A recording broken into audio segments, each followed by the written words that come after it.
Sono le 12 in punto, buongiorno e ben ritrovati con il primo appuntamento dell'informazione di Antenna 3. Abbiamo anche oggi molto da raccontarvi. Naturalmente in primo piano ci sono gli aggiornamenti di cronaca dalle nostre redazioni del Veneto e poi ci sarà spazio per parlare di economia per quanto riguarda l'agricoltura, ma anche per la ristorazione alle prese con i rincari. Qualcuno dice il peggio deve ancora arrivare, visto che le temperature hanno permesso di tenere spenti i riscaldamenti più a lungo rispetto agli anni scorsi, ma poi arriverà l'inverno e si dovrà fare i conti con l'aumento delle bollette del gas. Parleremo di incidenti e poi parleremo nella seconda parte della nostra diretta con il consueto spazio con la CGIL. Insomma, abbiamo tante notizie da darvi, ma in apertura, come detto, c'è la cronaca, ci sono gli aggiornamenti per quanto riguarda il terribile incidente stradale accaduto a Pieve del Grappa nel Trevigiano, i confini tra Trevigiano e Vicentino, nella notte di Halloween. Una ragazza, Miriam, di 22 anni, travolta e uccisa da un'auto. Il ragazzo, suo coetaneo, che era alla guida, è stato trovato positivo all'alcol, alla droga e si trova ora in carcere. Ci sono due famiglie sotto shock, la famiglia della vittima e la famiglia del giovane investitore. Noi dovremmo essere in grado di collegarci tra qualche istante con la nostra Daniela Sizzia, che si trova proprio sul luogo della tragedia per gli aggiornamenti, per capire anche le reazioni del paese. La vedo proprio adesso collegata, Daniela Sizzia, insieme alla nostra Nicoletta Rizzetto sul luogo dell'incidente. Giusto, Daniela? Vediamo alle tue spalle anche i segni della frenata, della drammatica frenata. Sì, buongiorno Francesca, buongiorno anche telespettatori. Sì, lo vedete, dall'altra parte della strada una frenata lunghissima, saranno almeno 150 metri di frenata, ed è qui che è venuto l'impatto devastante, l'auto che ha travolto ed ucciso Miriam, 22 anni. Qua i cittadini sono davvero ancora sotto shock e non riescono nemmeno a raccontare quelle immagini agghiaccianti e strazianti del corpo di Miriam. In questo momento nel carcere di Treviso molto probabilmente c'è l'interrogatorio di garanzia da parte del magistrato che sta ascoltando il racconto di Alessandro. Lui continua a dire che se l'è vista davanti all'improvviso e che non ha fatto in tempo a sterzare, a cercare di evitarla, e qua lo vedete, hanno cominciato a mettere i fiori, dei lumini, e poi c'è scritto un foglio con scritto Miriam riposa in pace. Qui nessuno si capacita dell'incidente, sono due famiglie, lo hai detto anche tu prima, due famiglie completamente distrutte, quella di Miriam con la famiglia che ne è avvolta nel dolore, chiusa, e poi quella della famiglia di Alessandro, l'automobilista che ora si trova nel carcere di Treviso, che ci dice insomma non vogliamo più parlare, siamo distrutti, il nostro figlio è sotto shock. Fra l'altro proprio questo pomeriggio, dopo l'interrogatorio di garanzia, andranno a trovarlo, andranno per sentire insomma il ragazzo. Lo sappiamo, purtroppo è risultato positivo sia all'alcol che agli oppiacei. La velocità probabilmente non era una velocità modesta, era una velocità importante. La dinamica, ci dicono i carabinieri, è al vaglio ora proprio. Non si capisce se la ragazza stesse attraversando la strada, fosse sul ciglio. Sta di fatto che l'impatto è stato violentissimo. I carabinieri dicono: mai vista una cosa del genere, e nella sua borsa c'era lo zaino, perché qua proprio lungo questa strada si sono infranti tutti i sogni di Miriam. Lei voleva andare all'università, voleva fare l'università, voleva iscriversi, fare criminologia come tante ragazze della sua età. Purtroppo qua in questa strada tutto è terminato. È terminata la sua vita, però purtroppo anche quella di Alessandro, che sconsolato, ci raccontano i residenti qua della zona, ha continuato a piangere, era disperato, sotto shock, e continua a ripetere la mia vita anche è finita. Ora sentiremo poi anche cosa dirà al magistrato, che cosa e quali saranno le misure cautelari, anche se si pensa insomma che probabilmente non ci siano esigenze per tenerlo in carcere, probabilmente verrà messo magari agli arresti domiciliari. Ora aspetteremo di sentire anche l'avvocato della famiglia, che è del Foro di Vicenza.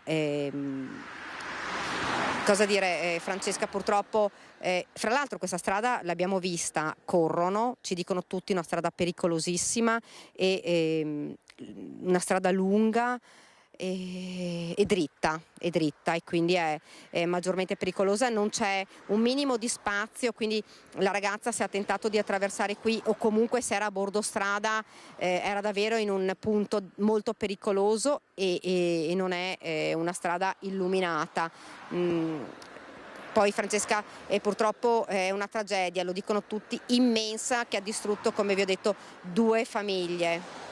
Francesca, se non hai domande dallo studio ti restituisco la linea. Grazie Daniela, tra l'altro vediamo proprio le auto che ti hanno sfiorato per tutta la durata di questo collegamento, quindi possiamo immaginare anche di che strada si tratti. Poi chiaramente, come hai detto tu, saranno i militari, i carabinieri a ricostruire quanto accaduto in questa tragedia nella notte di Halloween. E allora nel prossimo servizio ripercorriamo proprio quanto accaduto in quei drammatici minuti, perché Miriam si trovava in quel rettilineo buio, ci ha raccontato Daniela, a piedi prima che avvenisse il dramma.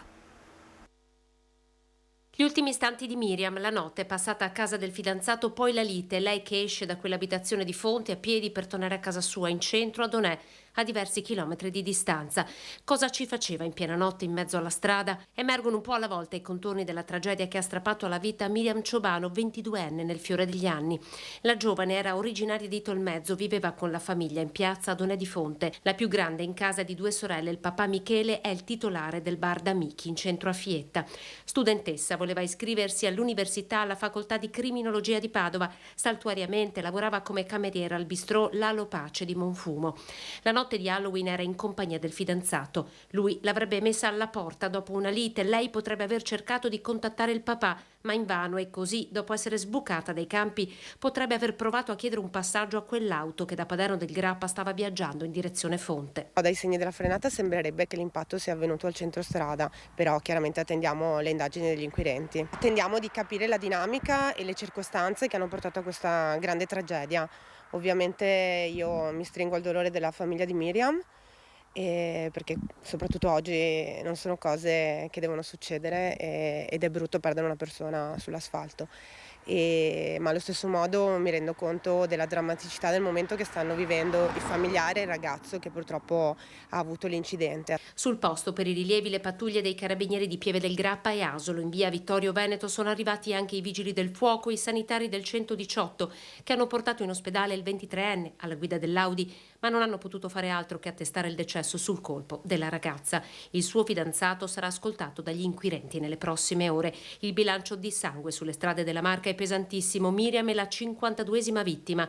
Via Vittorio Veneto, una strada a lunga percorrenza, attenzionata già da tempo dalle amministrazioni comunali di Pieve e Fonte. È una delle strade che stiamo monitorando, sulle quali appunto dobbiamo intervenire si sta pensando a una rotonda con il comune di Fonte qui sotto, proprio perché cerchiamo di rallentare. Purtroppo oggi corrono in tutte le strade, quindi c'è un grosso lavoro da fare sull'educazione stradale, c'è un grosso lavoro da fare non solo sui giovani ma anche sulle persone più grandi, perché corrono tutti.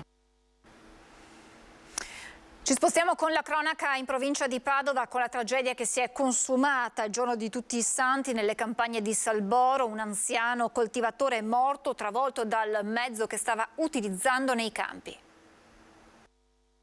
Morto a 84 anni su quei campi che aveva amato e lavorato per tutta la vita. Pietro Alfonsi, detto Paolo, anche il 1° novembre era al lavoro in campagna in via Pietro Bembo a Salboro, ma è mancato all'improvviso, schiacciato dal suo motocoltivatore.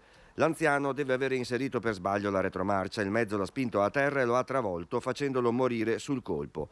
A nulla è servito l'allarme dato dalla sorella. Gli operatori del 118 non hanno potuto far altro che registrare il decesso dell'84enne. Sul posto anche i carabinieri della stazione di Prato della Valle e i vigili del fuoco. che hanno messo in sicurezza il mezzo agricolo. Pietro Alfonsi viveva nella vicina casa di campagna con i 2 fratelli. La loro azienda coltiva cereali e alleva mucche da latte. Restiamo a Padova con una manifestazione ambientalista. 3 esponenti del movimento Ultima Generazione hanno bloccato l'ingresso della fiera a 200 auto storiche, sono stati sgomberati e denunciati.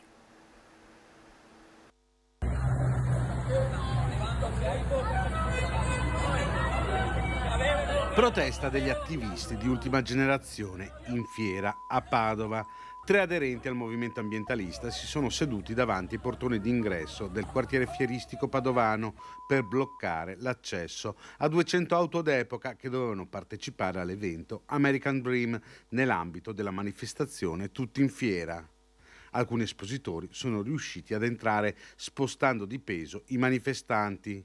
Dopodiché sono intervenute le forze dell'ordine che prima hanno chiesto agli ambientalisti che manifestavano contro il cambiamento climatico e contro le fonti di energia non rinnovabili di spostarsi. I 3 però non si sono mossi, sono stati quindi sgomberati e portati in questura, denunciati per aver bloccato l'evento e manifestato senza permesso.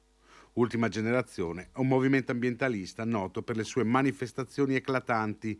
Ad agosto avevano srotolato uno striscione alla Cappella degli Scrovegni, mentre poco meno di un mese fa avevano bloccato la tangenziale di Padova, creando non pochi disagi ai pendolari. Siamo stati rimossi più volte dagli automobilisti, giustamente arrabbiati con noi perché stiamo bloccando.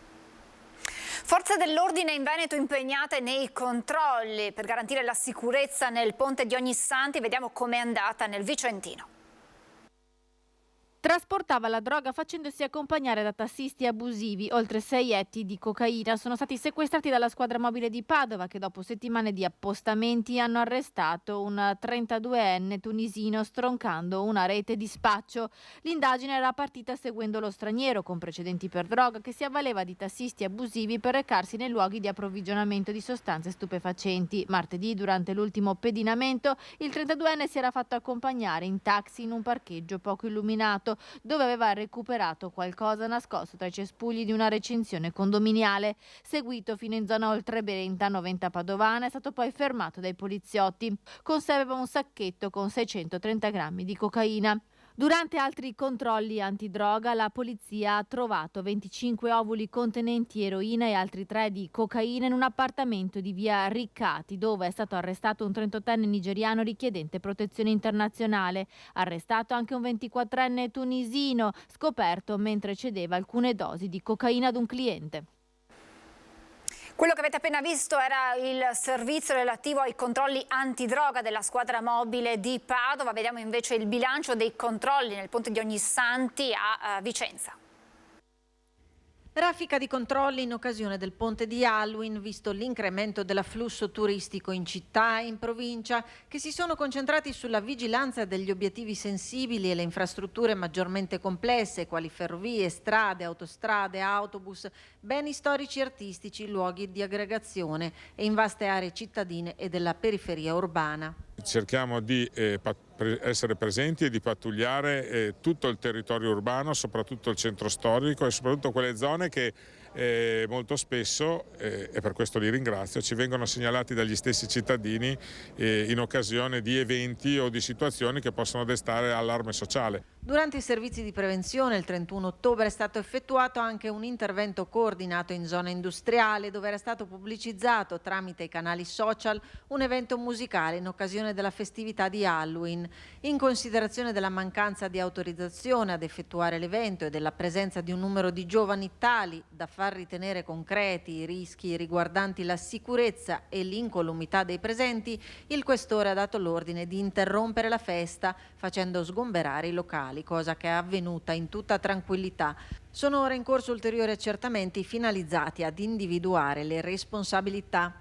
ma i controlli in città hanno riguardato capillarmente i quartieri, da Campomarzo al Quadrilatero a San Pio X e altre aree della periferia urbana, portando ad un bilancio di 540 persone controllate, di cui 132 stranieri, 94 con precedenti di varia natura. 6 persone denunciate in stato di libertà, una persona arrestata, 24 contravvenzioni elevate per il codice della strada e un veicolo sequestrato. Controlli di Halloween anche in provincia di Padova. Piazze e zone della movida del centro storico di Padova sorvegliate dalle forze dell'ordine nella notte di Halloween. La questura aveva predisposto dei controlli straordinari del territorio per garantire sicurezza sulle strade e nei luoghi dove si concentravano i festeggiamenti, come per esempio alcuni eventi notturni in fiera, per evitare problemi di ordine pubblico. Oltre 270 le persone identificate, di cui 89 extracomunitari, 40 autovetture controllate, di cui una sequestrata perché senza assicurazione. In Prato della Valle alle 2 di notte 2 ragazzi di 20 e 23 anni sono stati trovati con 60 grammi di hashish nascosti nei calzini e negli zaini. Il 23enne, che aveva dei precedenti per droga, è stato arrestato. Attimi di paura ieri ad Abano per lo scoppio di una bombola di GPL. L'incendio si è sprigionato da una baracca adibita a ricovero attrezzi. All'interno c'era appunto la bombola che con le fiamme e il calore è esplosa. L'intervento immediato dei vigili del fuoco ha impedito che altre 2 bombole all'interno della baracca esplodessero. Le cause che hanno portato all'incendio sono ora al vaglio degli investigatori, ma la strada più seguita è quella di un cortocircuito ad un elettrodomestico custodito nel box. Fortunatamente non ci sono stati feriti.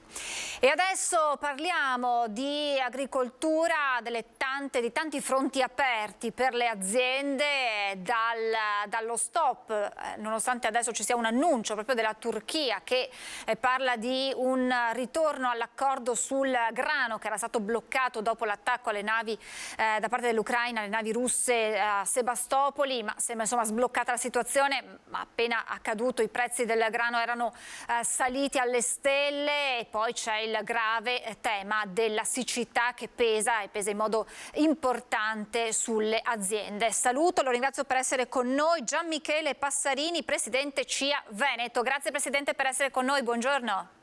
Buongiorno, grazie a voi dell'invito.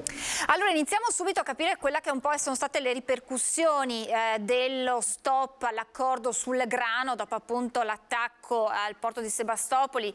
Sappiamo che c'era stato trovato questo accordo per far partire in sicurezza dai porti ucraini le navi che contenevano grano e farle arrivare poi in Europa e non solo. La Russia come risposta a quell'attacco ha deciso di sospendere gli accordi. Adesso le parole del Presidente turco Erdogan riportano insomma un po' di speranza. Quali sono state le conseguenze immediate per quanto riguarda i prezzi e l'impatto che poi ha il costo del grano per la produzione, ma poi sappiamo il grano essere utilizzato per dar da mangiare agli animali? Sì, diciamo che la guerra purtroppo è un flagello che coinvolge il mondo intero, soprattutto le popolazioni più deboli in questo caso, in quanto tutto il grano, la maggior parte del grano che viene prodotto in Russia e in Ucraina è destinato ai paesi africani e ai paesi arabi. Detto questo però si è sicuramente creato un impatto speculativo, in quanto purtroppo la regola non è più la domanda e l'offerta, ma diventa soltanto quelle che sono le transazioni economiche internazionali, e su questo punto si è generato una speculazione, tant'è che abbiamo avuto d'impatto subito un aumento, un rialzo dei prezzi. Devo dire che come sistema Italia noi importiamo per la maggior parte mais, circa il 13%, che non è una quota preponderante, però il fatto che ci siano queste speculazioni sui prezzi generano dei contraccolpi produttivi, soprattutto sul sistema ad esempio del latte, delle filiere della carne, che poi a sua volta vanno a caduta sul consumatore, perché è chiaro che se il costo della materia prima si alza, automaticamente c'è una contrazione anche sui prezzi al consumatore, che in un periodo come questo purtroppo di grave difficoltà economica rischia di generare una recessione anche dal punto di vista dei consumi. Presidente, noi andando a fare la spesa ci siamo resi conto degli aumenti in generale, ma salta all'occhio l'aumento del latte e ne abbiamo parlato spesso di come la zootecnia sia particolarmente colpita in questo momento. C'era già un allarme sul rischio, l'aveva lanciato anche l'assessore all'agricoltura regionale Caner, il rischio che vengano a mancare sui nostri supermercati, sugli scaffali, prodotti tipici come i formaggi. Tutti i derivati del latte possano avere poi delle ripercussioni e sono un po' anche il simbolo della nostra terra per quanto riguarda la gastronomia. Assolutamente sì, noi soprattutto in Veneto produciamo dell'alto valore aggiunto soprattutto nel sistema lattiero-caseario, pensiamo alle nostre DOP più importanti. È proprio così, nel senso, se non riusciamo a garantire una sostenibilità anche dal punto di vista dei costi. Se faccio un esempio su tutti, l'urea che è fondamentale per la produzione, è passata dai 200 euro a tonnellata a 1000 euro a tonnellata. È chiaro che la contrazione che si genera sui produttori agricoli diventa una contrazione forte. Aggiungiamoci, soprattutto nell'ambito lattiero-caseario, il grosso consumo che si ha di energia, particolarmente di gas naturale per le caldare, per tutto quello che è il procedimento lattiero-caseario, ecco che si manifesta poi quella che è la cosiddetta tempesta perfetta. Devo dire, oltre a questo, ma lo affronteremo poi, l'ho detto lei, il tema della siccità, il tema della disponibilità dell'acqua è stato un ulteriore gravame su quelle che sono state appunto le sostenibilità delle nostre aziende agricole. Ne va da sé che se entra in difficoltà questo sistema, un sistema che tra l'altro produce molta redditività dal punto di vista di valore aggiunto e diventa difficoltoso produrre, è chiaro che c'è tutta una scia di contrazione economica che ha ricaduta sul settore stesso. Presidente, c'è stato un attimo un problema nel collegamento, non si è ben sentito a che cosa faceva riferimento quando parlava di quegli aumenti. Sì, devo dire che il problema degli aumenti, adesso io non so dove avete sentito, però abbiamo avuto in una prima fase non solo una questione di problema di redditività dei prezzi, ma proprio abbiamo avuto anche l'aumento in termini di materie utilizzate per la produzione agricola. Facevo l'esempio dell'urea che è passata dai 200 euro alla tonnellata ai 1000 euro a tonnellata e questo si è ripercorso a caduta su quelle che sono le produzioni degli agricoltori, su quelli che sono i costi di produzione degli agricoltori. Aggiungiamo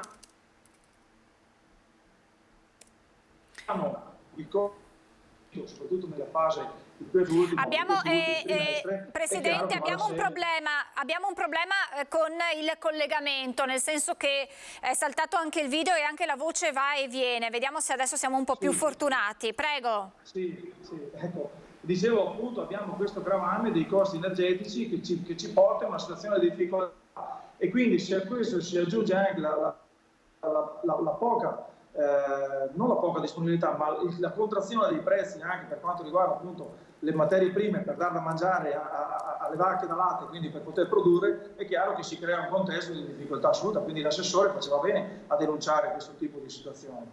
Presidente, che altri comparti dell'agricoltura sono interessati tutte le realtà economiche private sono interessate dagli aumenti, ne abbiamo parlato insomma durante questi spazi. Ci sono però delle realtà, abbiamo parlato della zootecnia, ma mi vengono in mente tutte quelle colture in serra che richiedono anche un riscaldamento, dico una cosa errata, che risentono degli aumenti? Lei dice benissimo, pensiamo tutta la nostra parte di ortofrutta prodotta in serra, il tema ad esempio del florovivaismo, il tema di tutte quelle aziende che sono legate direttamente o indirettamente all'utilizzo e al consumo di gasolio piuttosto che di gas metano, che di energia.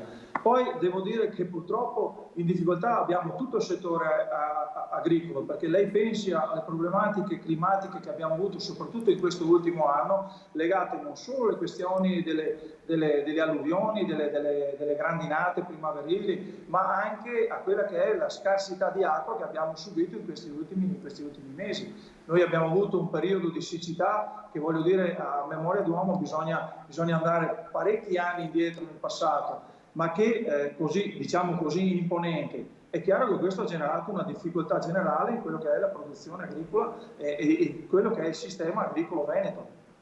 Possiamo dire, Presidente, che in questo momento è la vera emergenza la siccità, perché si paga il prezzo dell'assenza, nemmeno carenza, dell'assenza di pioggia nel periodo estivo, un autunno altrettanto privo di precipitazioni. Dovrebbe piovere nei prossimi giorni, ma da quello che dicono gli esperti saranno degli episodi sporadici e da qui fino a dicembre non ci saranno delle vere e proprie precipitazioni, sperando sempre che poi non arrivino le classiche bombe d'acqua che farebbero più danni che benefici. Certo, noi tra l'altro scontiamo un novembre particolarmente caldo e il problema della siccità, parliamo della disponibilità di acqua, non è solo legato a quanta acqua verrà all'interno della piovosità climatica, ma è anche legato a quanta riserva riusciremo a mantenere in montagna.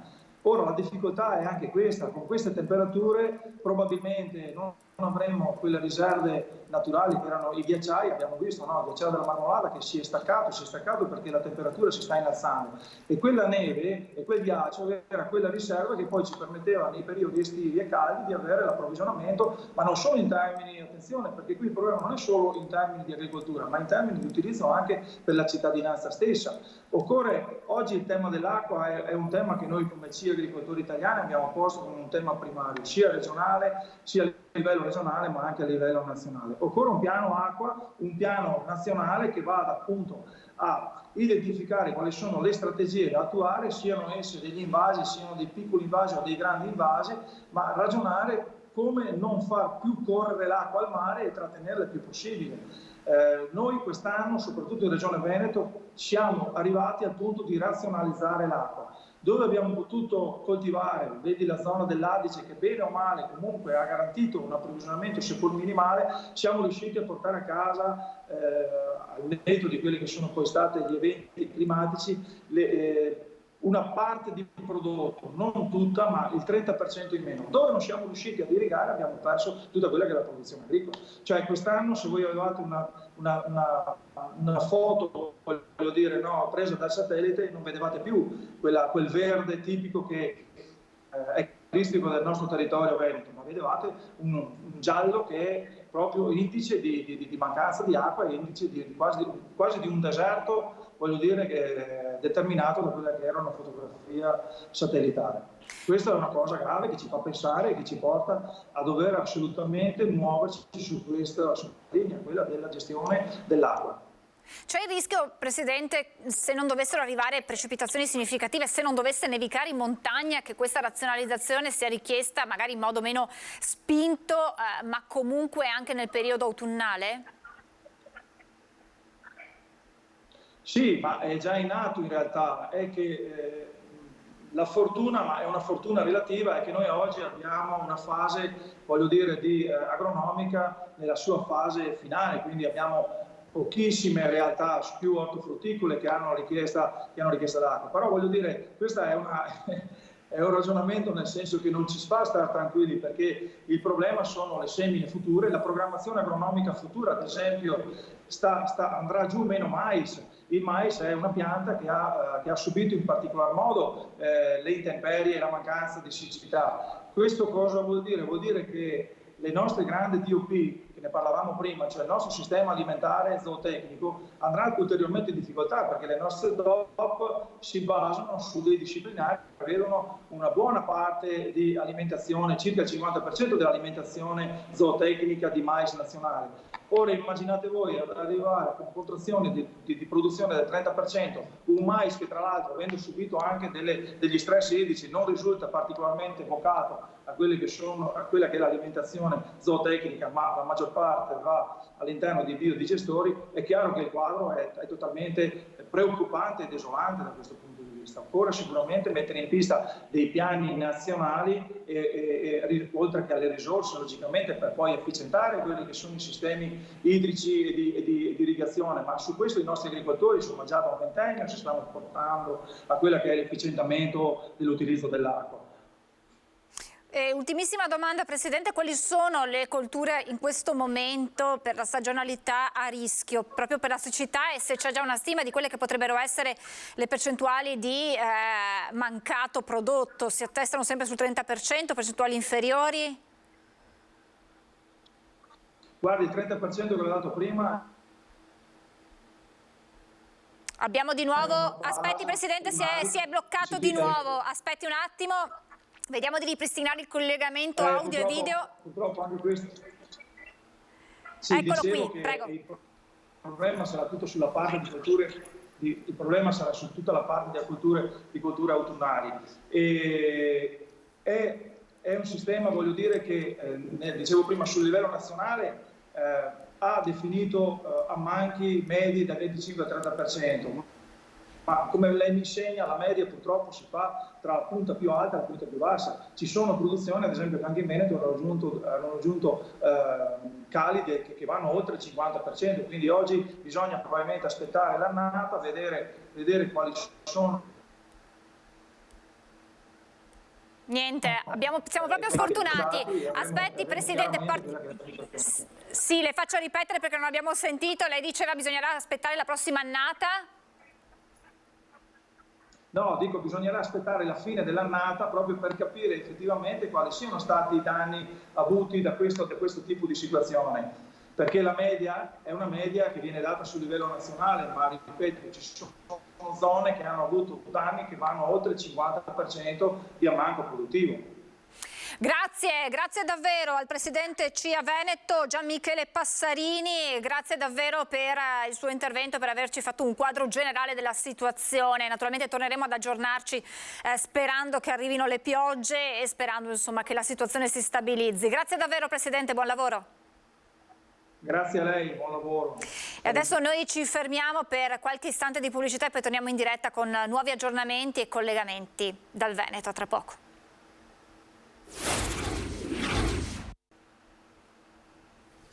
Rieccoci in diretta. Sdegno e rabbia delle istituzioni per il raid vandalico che ha colpito la microbiologia dell'ospedale Cafoncello di Treviso. Circa 10.000 euro di danni che hanno colpito soprattutto una centrifuga per campioni biologici, 2 stampanti, un PC, alcuni vetrini e un frigorifero da 5.000 euro che si spera però di poter salvare, così come le altre apparecchiature messe ad asciugare già da ieri mattina dopo che le pompe avevano liberato le stanze invase dall'acqua. È solo una prima approssimativa stima dei danni, mentre le indagini proseguono per dare un nome e un volto ai vandali che hanno colpito la microbiologia dell'ospedale Cafoncello di Treviso la notte tra domenica e lunedì. Scarichi di lavandini tappati con la carta e rubinetti aperti dagli ignoti penetrati forzando una finestra sul retro dell'obitorio per entrare nella struttura. Pochi minuti per allagare le stanze di uno dei luoghi simbolo della lotta al Covid. Anche per questo, nonostante manchi una rivendicazione, tra le ipotesi c'è la matrice Novax del raid, memore di altri attacchi simili. Ma non è esclusa nemmeno una scorribanda di Halloween. Al vaglio degli inquirenti le telecamere di sorveglianza, una di queste in particolare potrebbe aver ripreso i responsabili in azione. Oltre ai danni materiali nel laboratorio, con questo vile gesto è stata ferita la comunità professionale che tanto ha fatto negli ultimi 2 anni per sconfiggere il Covid. È la nota in queste ore del governatore Zaia. Non trovo nessuna giustificazione plausibile per questi assalti che non possono più essere liquidati come una semplice bravata. Mi auguro che i responsabili siano al più presto individuati e puniti.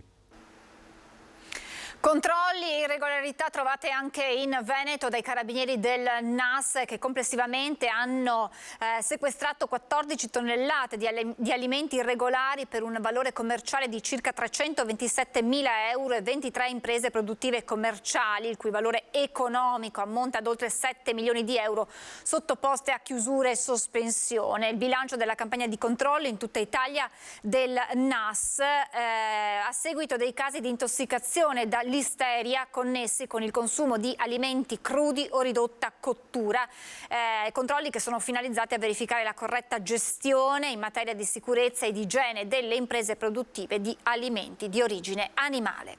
Usavano richiami vietati per attirare gli uccelli. 3 cacciatori sono stati denunciati dai carabinieri forestali. 3 cacciatori residenti tra Carmignano, Piazzola e Campodoro sono stati denunciati dai carabinieri forestali per caccia con mezzi illegali. I soggetti sono stati sorpresi a fare uso di richiami elettroacustici vietati dalla legge sulla protezione della fauna selvatica. In particolare, uno dei cacciatori fermati stava utilizzando ben 4 apparecchi che erano mimetizzati e nascosti a terra attorno al capanno, dai quali proveniva un chiaro e forte canto per il richiamo degli uccelli. Ai 3 cacciatori sono stati sequestrati fucili e tutta l'attrezzatura elettronica illegalmente detenuta e utilizzata. Siamo alla politica con la corsa alla segreteria provinciale della Lega di Treviso. Si infiamma con l'ipotesi di una discesa in campo di Giampaolo Gobbo. Fibrillazione nel carroccio trevigiano che registra anche il malessere per la mancata nomina di sottosegretari della Marca. Certamente è stata una figura ed è una figura importante per la Lega, però a mio avviso c'è un tempo per tutte le cose, per tutte le stagioni. Il suo contributo sicuramente è fondamentale, però secondo me bisogna anche guardare avanti. Nel mirino non c'è uno qualunque, ma niente meno che Giampaolo Gobbo. Il pressing da più parti per una sua candidatura alla segreteria provinciale della Lega anima una corsa che rischia di far esplodere nuovi malumori in un carroccio in cerca di ricostruzione nella Marca e non solo. Giuseppe Paolin, candidato alla guida provinciale assieme per ora a Luciano Dussin e Riccardo Barbisan, non nasconde un certo malessere che la dice lunga sulla situazione interna. Non credo che lui alla fine corra per la segreteria provinciale, ecco, questo. Ci vedo più un utilizzo magari da qualcuno che cerca di metterlo in campo per un po' confondere un po' le idee. Tutto questo mentre il carroccio trevigiano registra una nuova fibrillazione dopo la nomina dei sottosegretari del governo Meloni. 2 leghisti veneti, Padovani, Ostellari e Bitonci, salviniani, fanno l'amplen. Complimenti e buon lavoro, il commento su Facebook di Riccardo Barbisan. Segnalo soltanto una cosa, esiste un mondo oltre Padova. Dopo i contrasti sulle candidature al Parlamento e l'assenza dei leghisti trevigiani tra ministri e vice, lo schiaffo ulteriore per i sottosegretari. Vengono premiate le segreterie dove la disfatta del 25 settembre è stata più clamorosa, è il ritornello dei militanti della Marca. Quei militanti che secondo Paolin devono invece tornare al centro del nuovo corso leghista. Negli ultimi periodi c'è stata una deriva sugli eletti e gli eletti hanno preso il sopravvento. I sindaci, i consiglieri regionali, i parlamentari, tutte figure importanti ma sono militanti al servizio dei cittadini e al servizio della Lega. Ecco, a mio avviso bisogna ritornare sui militanti, sui segretari di sezione e sui segretari politici. Bisogna tornare a far politica. Il sindaco farà amministrazione e dà risposte ai cittadini, il consigliere regionale idem, il parlamentare fa il suo dovere. Però la politica la fanno i segretari politici.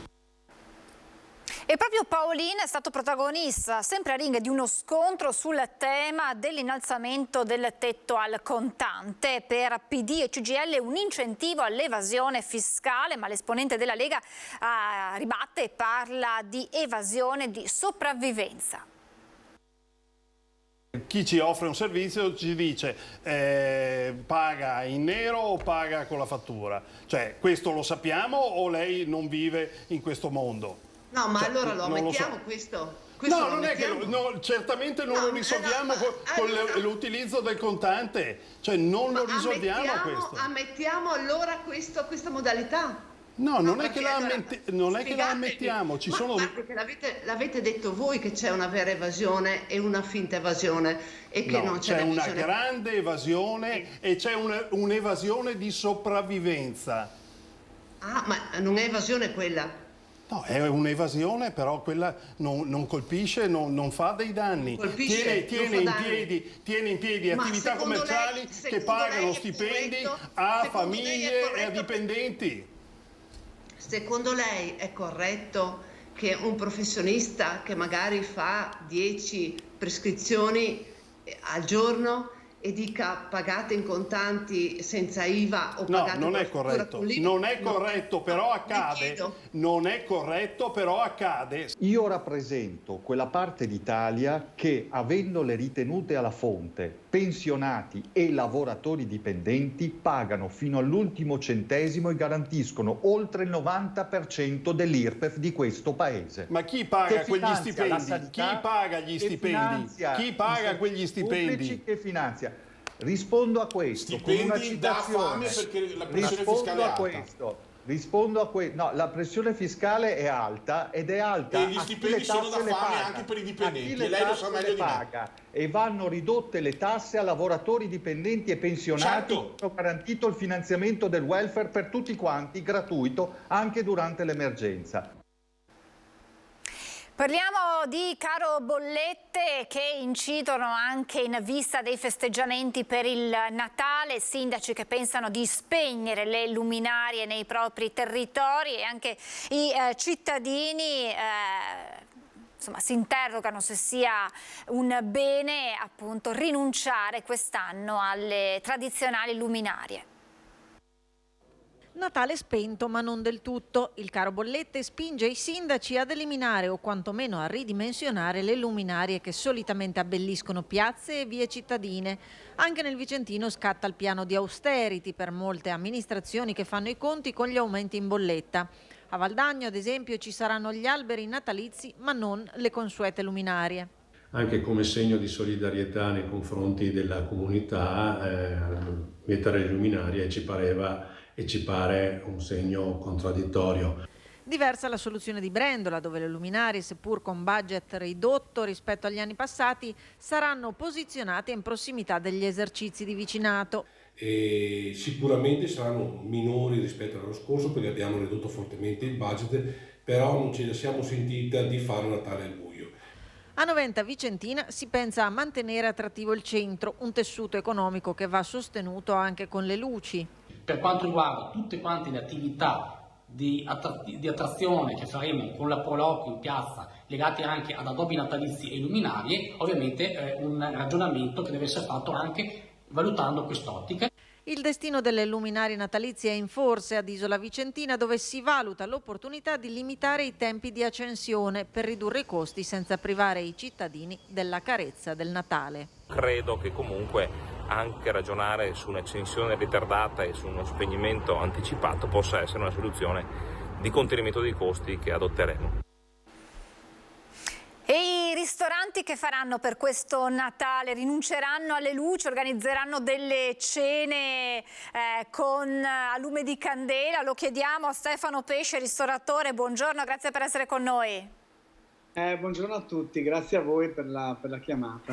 Allora, noi ci eravamo visti qualche mese fa, in tempi non sospetti, quando ancora gli aumenti sì se ne parlava, ma non in modo importante come adesso, e lei già allora aveva cercato di ridurre i consumi organizzando proprio delle cene a lume di candela. Allora, intanto io le chiedo, per Natale che cosa succederà? Nel senso, state pensando di rinunciare magari a qualche luminaria in più per risparmiare, o al Natale non si rinuncia proprio per dare quell'atmosfera magica ai clienti? Beh, in realtà noi viviamo giorno per giorno, Lo so. E per cui non stiamo ancora pensando al Natale, cerchiamo di lavorare e pensare a come superare le giornate. E abbiamo già cercato di risparmiare, abbiamo spento qualche frigorifero, abbiamo insomma spento qualche luce, girato tutto a LED, e usiamo il meno possibile i forni, insomma cerchiamo di fare il nostro lavoro risparmiando. Lo facevamo già prima, adesso dobbiamo farlo per forza per vedere i risultati in bolletta. E in realtà dai, li stiamo anche vedendo, ecco, almeno da una 3.400 siamo passati a 2.200, è già qualcosa. 3.400 che bolletta era? Era la bolletta relativa a luglio, quella grossa, poi è arrivata quella di agosto che era di 2002, adesso siamo fermi quella di settembre di 2.000 euro, insomma ci siamo stabilizzati sui 2.000, cioè il pensiero è che l'anno scorso eravamo a 800, per cui siamo sempre sopra il doppio della nostra media dell'anno scorso, insomma. Però le accortezze messe in campo stanno dando qualche frutto, stanno dando i loro frutti? Sì, le accortezze stanno dando qualche frutto, diciamo poi il tempo ci ha aiutato, per cui siamo ancora in fase, per fortuna, di nessuna accensione di riscaldamenti né di arie condizionate, per cui è il periodo migliore per risparmiare questo. E sarà da vedere proprio a Natale cosa succederà, insomma, perché qua se uno spera che non sia freddo, però dopo si preoccupa per i cambiamenti climatici e quindi insomma devi sperare che non sia freddo, però se non fa troppo freddo devi preoccuparti, perché qua non è giusto neanche quello, perché il cambiamento climatico di sicuro si sta vedendo che in questi giorni siamo quasi in estate, si può dire, a parte oggi e ieri, ma insomma c'era gente che faceva il bagno fino a qualche giorno fa, quindi è un po' strano per questo periodo. Adesso entreremo proprio nel dettaglio di quelle che sono le accortezze che voi state prendendo dai frighi, insomma, spenti, poi vediamo un attimo. Io le chiedo di pazientare un minuto solo, perché ho in collegamento la nostra Valentina Visentin insieme al dottor Giampiero Avruscio, che è presidente dell'Associazione Nazionali Primari Ospedalieri dell'azienda ospedaliera di Padova, per un commento, immagino, Valentina, sul reintegro dei medici Novax, decisione del neogoverno Meloni. Esattamente così, Francesca. Il governo Meloni ha anticipato il ritorno in corsia dei sanitari Novax.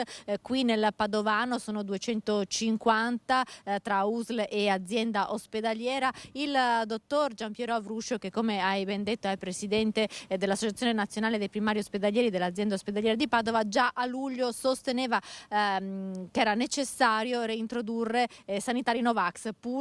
Lo sottolineiamo, dottor Avruscio, lei è sempre stato convinto vaccinista, si è vaccinato tra i primi a vaccinarsi, quindi pur sostenendo che era necessario il vaccino, vista la carenza dei medici era necessario riportare in corsia anche chi non era vaccinato, visto che insomma l'emergenza nei reparti è più contenuta adesso. E da oggi rientrano dunque i sanitari Novax. Cosa ne pensa?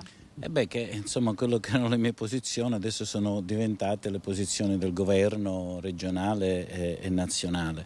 Io esprimevo questo concetto per un semplice motivo, perché purtroppo per una politica del non vedo, non sento e non parlo, purtroppo tutto si è rivolto verso i tagli della sanità, soprattutto ospedaliera. Il Covid ha mostrato queste lacune evidenti, e ora nel momento in cui io sospendo del personale, io ripeto non condivido la loro posizione di questi colleghi, però io devo avere un piano B, cioè lo Stato, la Regione deve mettermi a disposizione altro personale, perché se in trincea siamo già pochi soldati e ne tolgo altri, è chiaro che poi dopo tutto si riverbera sulla una mancanza di difesa del mio paese, che in questo caso sono i nostri cittadini e la loro salute, e quindi se io non li reintro in qualche modo, ma li sospendo e li allontano, è chiaro che poi tutto si rifà e si riverbera poi sulla salute dei cittadini. Ecco perché, dato che poi sai, il mondo è cambiato, sono ormai passati 3 anni, c'è la modalità anche di sapere subito se uno è contagiato o meno, e allora con una sorveglianza sanitaria attiva si può subito sapere se uno è contagiato o meno. Tra l'altro poi si è visto, e la scienza l'ha dimostrato, che anche chi è vaccinato può trasmettere anche il contagio, quindi è fondamentale la sorveglianza sanitaria, per cui insomma la gente poi non deve avere timore e paura, perché noi abbiamo una sorveglianza sanitaria. Essere insomma in queste condizioni di non vaccinazione, ripeto, non condivido la posizione, però in un fatto emergenziale occorrono soldati e non è facile sostituire uno che ha 10-15 anni di esperienza da sala operatoria con un'altra persona di pari livello, insomma. Quindi ecco perché poi abbiamo sospeso tanti interventi, adesso dobbiamo recuperarli, anche tanti interventi magari che non erano urgenti poi diventano urgenti, quindi si complica tutta la situazione e grava sulla parte dei cittadini. Però una cosa che voglio ricordare è che non è che ci ha preoccupato sempre la mortalità da Covid, che non è elevata, ma che fondamentalmente molta gente ammalata di Covid aveva bisogno delle rianimazioni, quindi non c'era posto per gli altri, per i cardiopatici, per gli oncologici, per cui poi delle patologie croniche diventano acute, e quindi la mortalità infatti è stata dimostrata che in questo periodo è cresciuta proprio per i cronici, per i cardiopatici, per gli oncologici, per le altre patologie. Senta, le chiedo un'altra cosa, perché ovviamente il governo sta discutendo, il nuovo ministro Schillaci sta discutendo quindi su anche nuove regole per la quarantena, l'isolamento. Si pensa di ridurlo e portarlo a 3 giorni l'isolamento. Cosa ne pensa? Come si deve procedere nei prossimi mesi secondo lei? Ma tutto è legato alla letalità del virus, insomma io credo che l'isolamento vada rispettato. Però abbiamo visto che se la condizione è stabile, abbiamo le mascherine obbligatorie negli ospedali, e secondo me dovrebbero essere anche nei luoghi affollati, come per esempio i mezzi di trasporto o altri, insomma utilizzare il buonsenso. È chiaro che se uno non ha sintomi, non ha problemi di nessun tipo, poi dobbiamo conviverci anche con questi virus. L'importante però è che, ripeto, non ci sia la pericolosità poi di occupare delle sale intensive. È tutto lì il problema, che poi uno se lo passi a casa la malattia, insomma, è come qualsiasi cosa, come anche l'influenza, insomma, questo ci insegna, insomma. Allora ringrazio il dottor Avruscio. Francesca, ti restituisco la linea allo studio.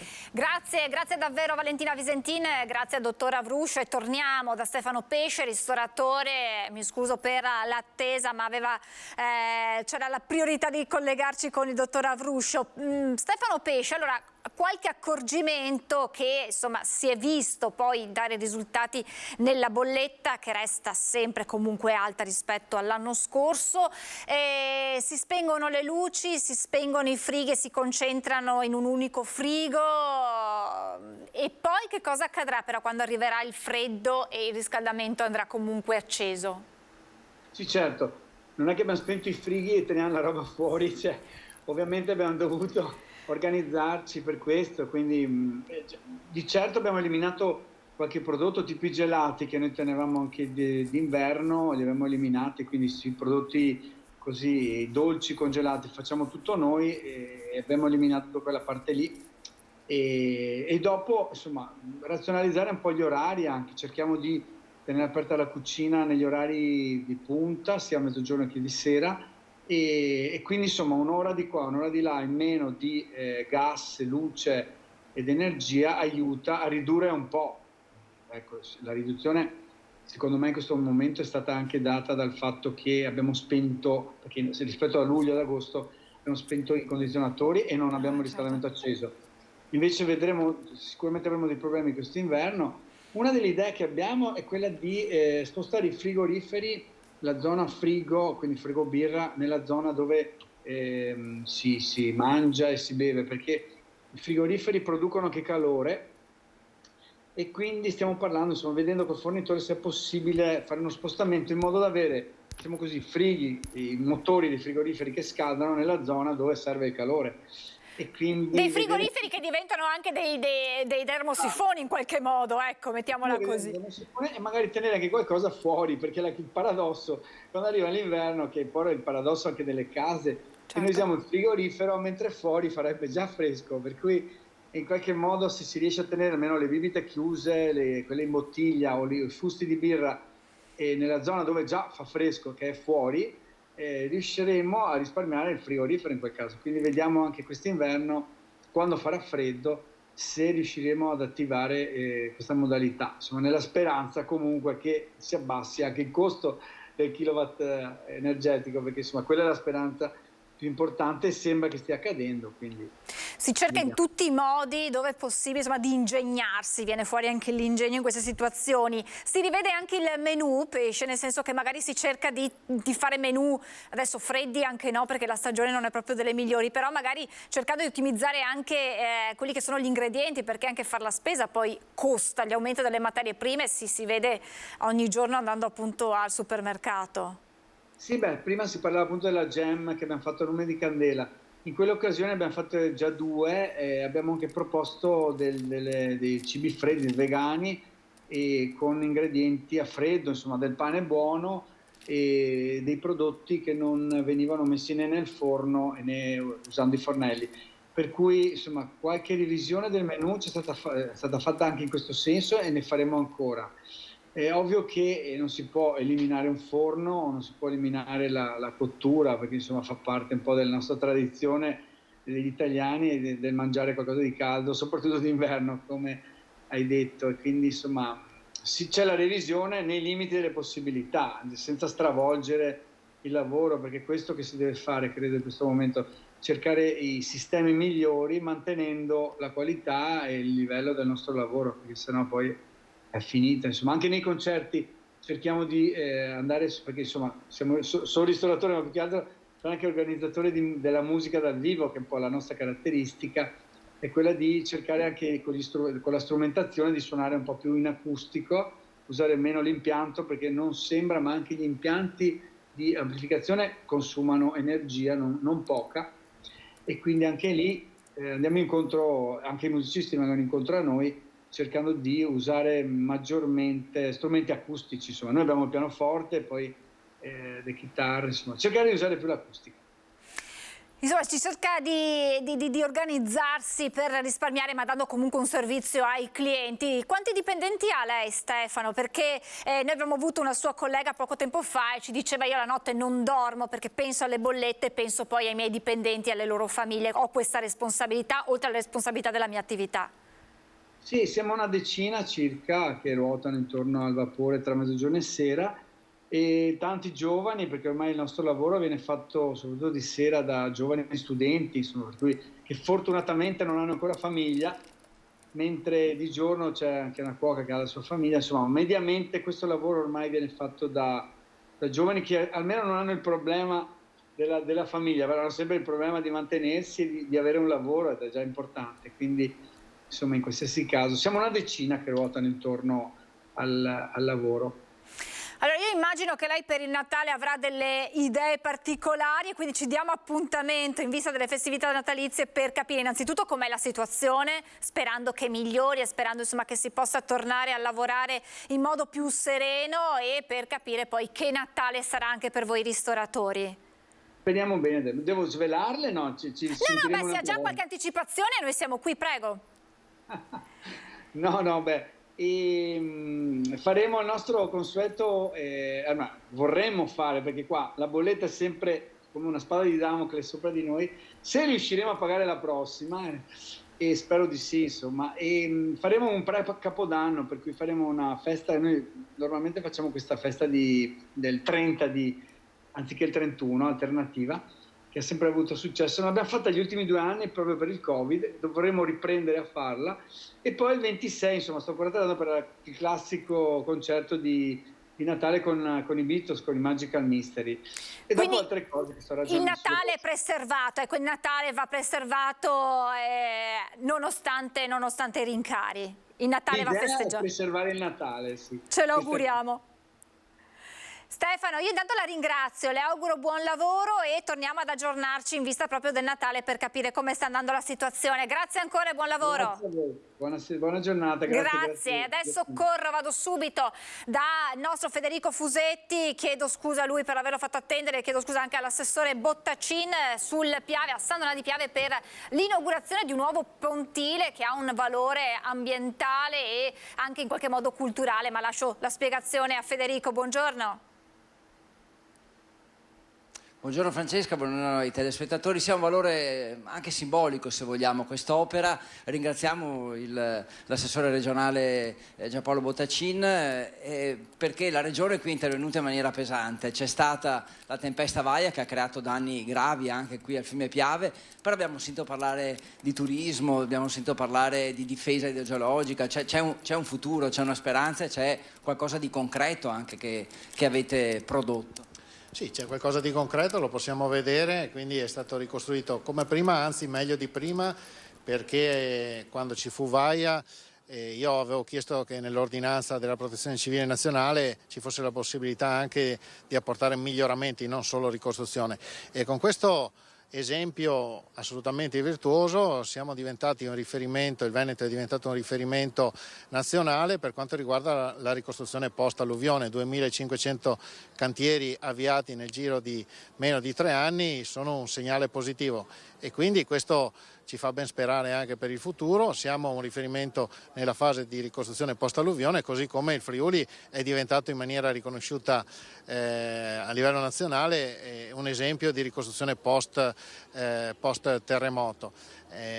Questo è un passaggio importante, ma noi continuiamo anche con le progettazioni di ulteriori opere di messa in sicurezza del Piave. Il Piave è un fiume particolarmente delicato, come peraltro anche molti altri fiumi del Veneto. L'abbiamo visto con Vaia, quando Qui esattamente a questo punto sono transitati 2500 metri cubi al secondo e la cosa potrebbe ripresentarsi.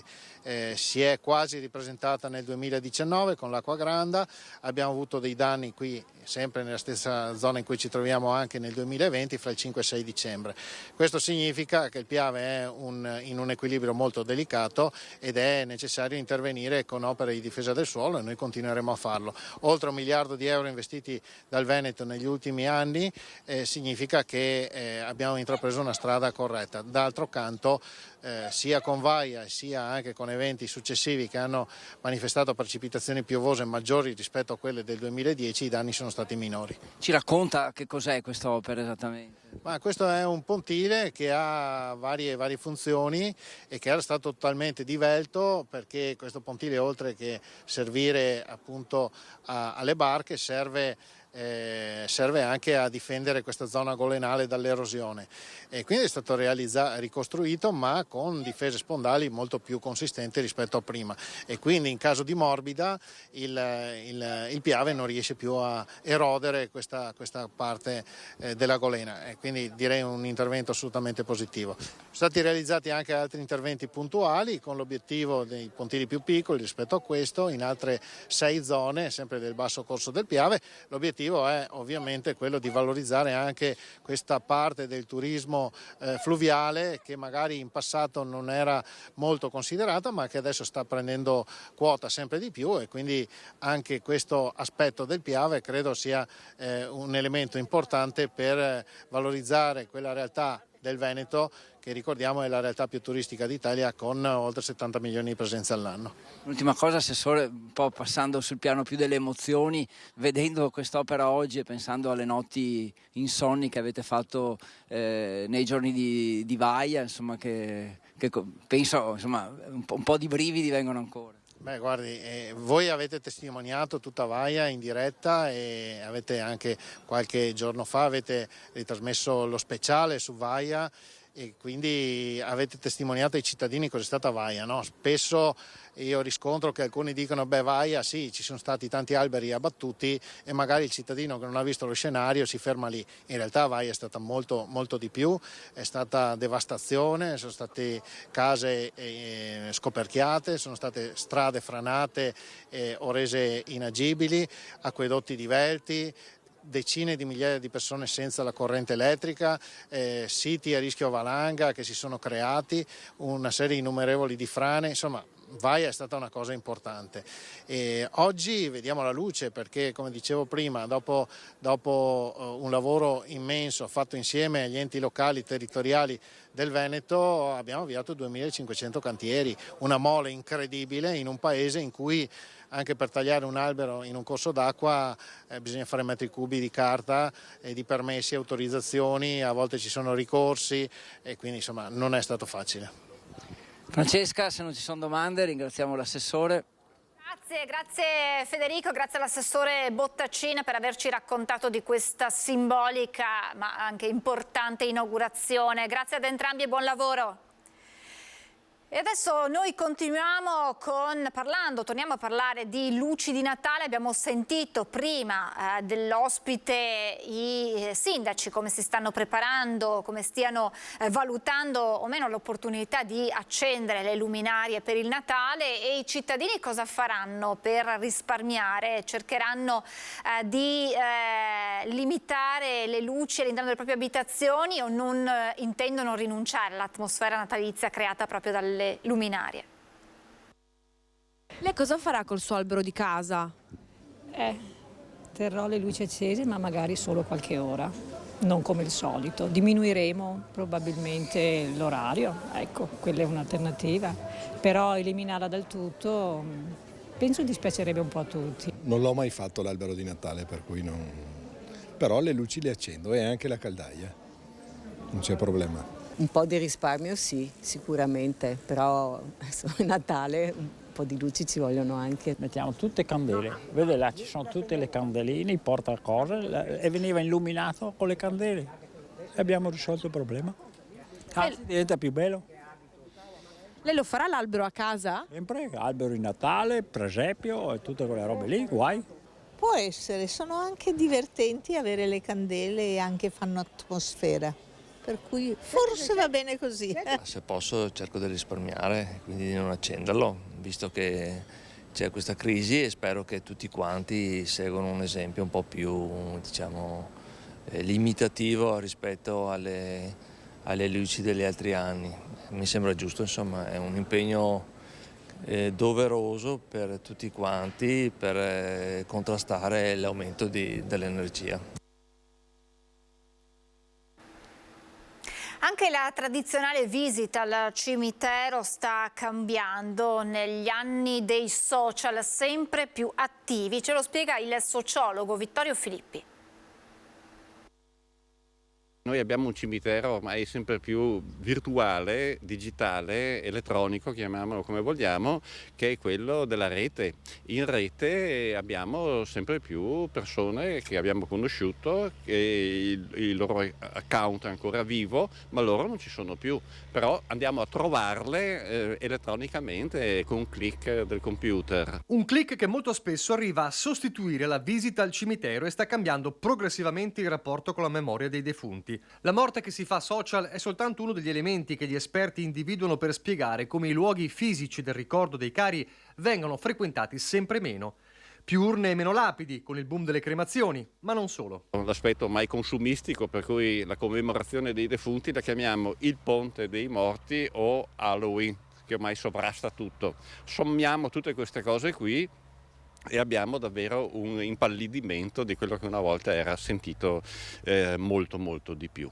E poi il fenomeno che vede i social, Facebook soprattutto, creare una vera e propria zona della memoria virtuale. I tombe digitali che ne conservano la memoria però, perché possiamo avere voci registrate, possiamo avere foto, possiamo avere filmati, possiamo avere scritti, cioè una raccolta della memoria. Una volta erano i cimiteri, la lapide, parlava la lapide, no?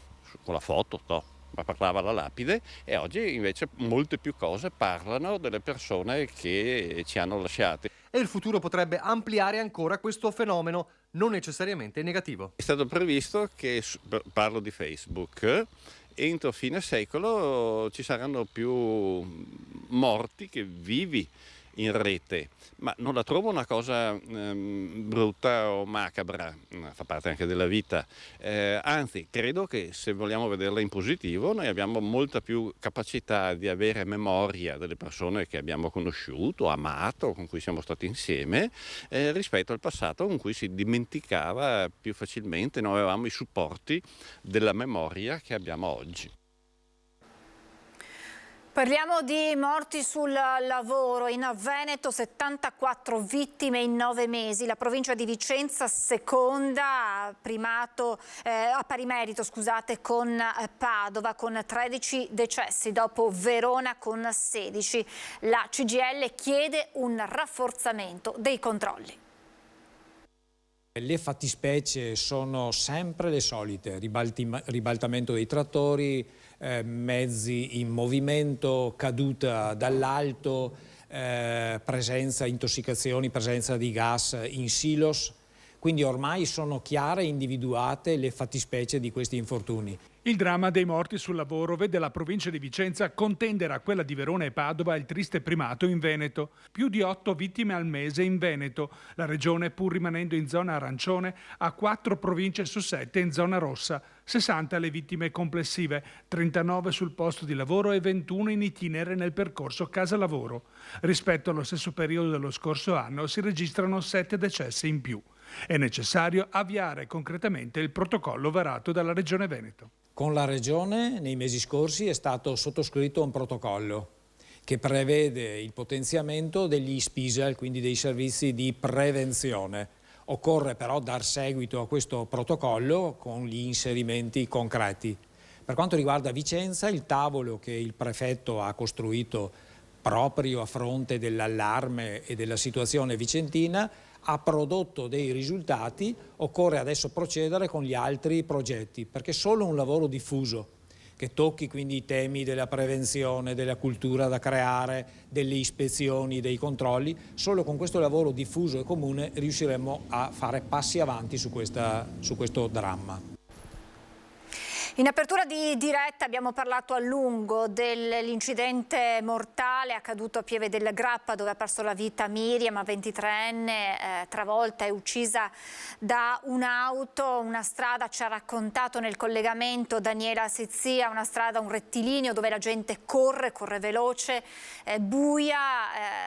C'è da dire, per onor della cronaca, che l'automobilista che l'ha travolta è stato trovato positivo all'alcol e ai cannabinoidi. Naturalmente ora ci sono in corso le indagini da parte dei carabinieri per ricostruire la dinamica. Il ragazzo ha raccontato di non averla vista, sembra che probabilmente era sbucata all'improvviso. Certo, insomma, dettagli che dovranno ora essere vagliati dalle forze dell'ordine. Un fatto è certo: la Marca Trevigiana ha un primato negativo in questi primi mesi del 2022 per quanto riguarda proprio gli incidenti sulle strade. Ci si interroga sul perché ci sia questo bollettino di guerra di vittime di incidenti stradali. Ne parliamo e lo ringrazio per essere con noi il direttore di ACI Treviso, Angelo Raffaele Centola. Grazie per essere con noi, direttore.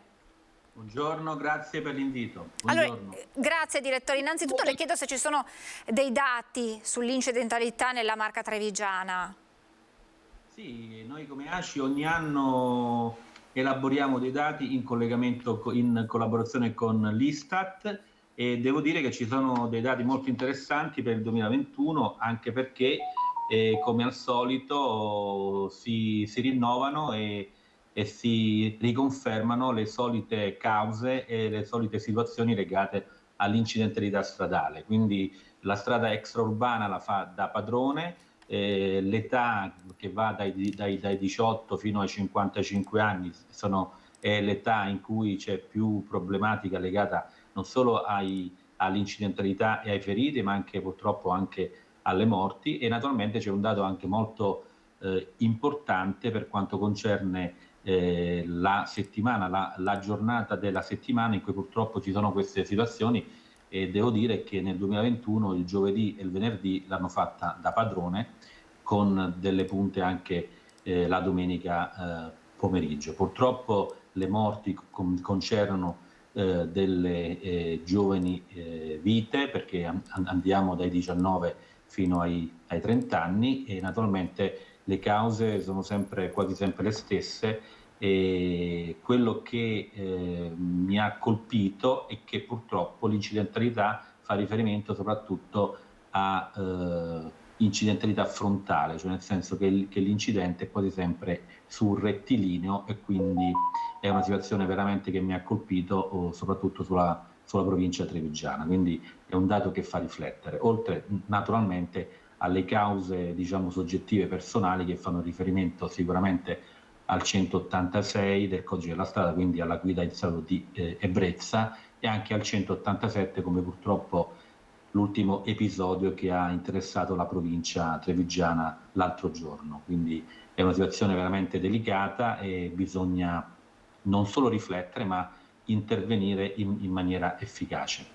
Direttore, lei ha parlato di giorni della settimana, e sono il fine settimana, quindi negli ultimi giorni lavorativi, giovedì, venerdì. Sì, mi ha colpito il giovedì, il venerdì, il sabato fa riferimento alla domenica, perché diciamo che l'elaborazione parte dopo la mezzanotte, quindi già siamo presso la domenica, e naturalmente diciamo le stragi del sabato sera, ma dal punto di vista, diciamo, della giornata come inizia, quindi dalla mezzanotte in poi, quindi fa riferimento alla domenica, però possiamo tranquillamente dire che è un proseguimento della serata del sabato, diciamo così. E quindi è una stanchezza per il giovedì e il venerdì, verrebbe a dire una stanchezza legata proprio al fine settimana, e quindi si abbassano anche proprio quell'attenzione che si dovrebbe avere sempre comunque alla guida. Sì, sicuramente è una stanchezza dovuta a motivi, diciamo, di stress lavorativo, probabilmente di impegno. Naturalmente, per quanto concerne il venerdì, tutti quanti sappiamo che il venerdì l'intensità del traffico aumenta, perché c'è il weekend, e quindi magari chi è pendolare oppure chi ha per tutta la settimana stabilito il proprio luogo, il proprio domicilio di lavoro presso una un comune, una cittadina torna a casa e quindi diciamo la situazione del traffico aumenta. Naturalmente stanchezza, più traffico più intenso, più voglia probabilmente di tornare presso la propria abitazione, presso i propri cari, probabilmente sono delle cause inconsce che possono essere determinanti per questa tipologia di incidenti. Naturalmente poi c'è anche il dato infrastrutturale, qualche volta anche diciamo, la strada può essere come dire, foriera di qualche incidente in più. Un altro dato che in questo momento mi viene in mente è ho notato anche che durante diciamo, le stagioni annuali, durante l'estate gli incidenti sono diciamo, più frequenti nei mesi di luglio e agosto, soprattutto quando c'è un terreno scivoloso, quindi quando piove e quando c'è maltempo. Invece per quanto riguarda la situazione autunnale e invernale, l'incidentalità prescinde da queste situazioni e quindi anche per quanto riguarda delle situazioni meteorologiche di tipo sereno non sono utili a eliminare e a fare filtro come incidentalità. Quindi sono dei dati interessanti però da approfondire, perché oltre al dato statistico che è un dato che fotografa diciamo, una situazione già avvenuta e già verificata, a me piace anche approfondire le dinamiche psicologiche, oltre che per quanto riguarda la dinamica dell'incidente vero e proprio. Assolutamente sì, anche perché insomma dietro quel volante poi c'è sempre un essere umano e quindi spesso la causa è un errore umano, una disattenzione, ce lo dicono le forze dell'ordine che intervengono nei rilievi, e quindi c'è l'uso del cellulare, c'è la semplice distrazione, assolutamente sì, è la seconda causa dopo la velocità a creare problemi. Questo glielo confermo, la distrazione soprattutto in questo momento legata ai cellulari e legata anche magari a qualche guida distratta, legata come dicevamo prima ai due articoli famosi del codice della strada, quindi il 186 perché magari uno guida un po' alterato e il 187. Quindi diciamo ci sono varie cause di distrazione, tra cui la principale è il telefonino e poi a seguire le altre. Come lei giustamente sottolineava, si parla di statistiche che arrivano una volta che l'evento si è verificato. L'impegno è quello di fare in modo che questo evento non si verifichi e quindi tutta quell'analisi sulla prevenzione, quindi tutte quelle possibili iniziative da mettere in campo su un'educazione stradale che debba arrivare a tutti coloro che stanno alla guida, certo con un occhio di riguardo ai più giovani, ma vediamo che spesso ci sono anche persone meno giovani all'origine di questi incidenti. Che campagne si possono fare, direttore, per la sicurezza stradale nella fase preventiva, chiaramente? Allora, per quanto mi riguarda e per quanto diciamo ACI può fare, sicuramente l'informazione deve essere diciamo continua e soprattutto efficace, cioè nel senso semplice ma efficace, cioè chi monta su un'auto deve capire e deve sapere le situazioni che va incontro se diciamo ha delle infrazioni che gestisce durante la guida dell'auto. Naturalmente per quanto concerne l'attività di prevenzione io non mi fermerei solo alla fascia giovane, la fascia giovane ha il dovere e il diritto, noi dobbiamo assolutamente garantire il diritto di informazione su queste tematiche, però io andrei anche a formare la fascia diciamo di mezza età, quindi quella che va dai 25 fino ai 55 anni, ma per un dato molto oggettivo, su quella data, cioè su quella fascia d'età ci sono più morti e ci sono più feriti, quindi diciamo che è una situazione diciamo abbastanza logica andare a informare con delle iniziative non solo teoriche, quindi con dei dibattiti, con degli opuscoli, con delle campagne, ma anche cercare di creare una situazione di tipo esperienziale, di tipo concreto, come magari far partecipare a qualche corso di aggiornamento sulla guida sicura o sulla guida come piace dire a me, consapevole, perché sulla strada bisogna essere consapevoli quando si è al volante, quindi uno deve prima autoanalizzarsi se ha, diciamo, la possibilità di poter condurre in maniera efficace e naturalmente sicura un'auto oppure no, perché se noi non siamo consapevoli probabilmente possiamo essere dei pericoli per noi stessi ma anche per gli altri. Direttore, potrebbe essere utile anche, e lo si faceva, si è tornati a farlo, degli incontri anche nelle scuole, anche per chi non ha ancora l'età per conseguire la patente per l'auto, ma magari ha l'età per il patentino, per il motorino, o anche per quei ragazzi che girano semplicemente in bicicletta, ed è importante che anche loro conoscano quelle che sono le buone norme per muoversi sulla strada, e magari anche chi guida i nuovi mezzi, pensiamo ai monopattini. Assolutamente sì, noi come ACI ma anche come provincia, perché noi partecipiamo al tavolo provinciale, abbiamo come punto di riferimento l'informazione a livello di età scolare, e quindi queste nuove metodologie di poter condurre monopattini piuttosto che bici elettriche e piuttosto che ciclomotori sono delle situazioni che ci obbligano a informare in maniera, diciamo, corretta, efficace ed approfondita i nostri ragazzi. Naturalmente un altro dato che in questo momento mi sovviene è che anche il tasso di mortalità, anche se diciamo l'incidentalità a livello numerico è molto più bassa, però il tasso di mortalità per quanto concerne bici elettriche, monopattini e ciclomotori nella provincia di Treviso è molto alta, e quindi bisogna stare molto attenti.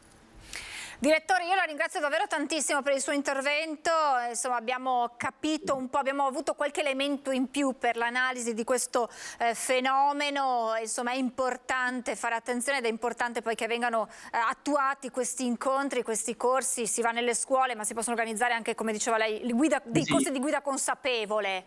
Consapevole, sì, noi di ACI siamo a disposizione, se qualcuno ci vuole contattare può scrivere direttamente in ACI oppure addirittura chiamare in ACI. Noi cercheremo di trovare il modo per poter sia informare nella maniera più corretta possibile, ma anche cercare di dare delle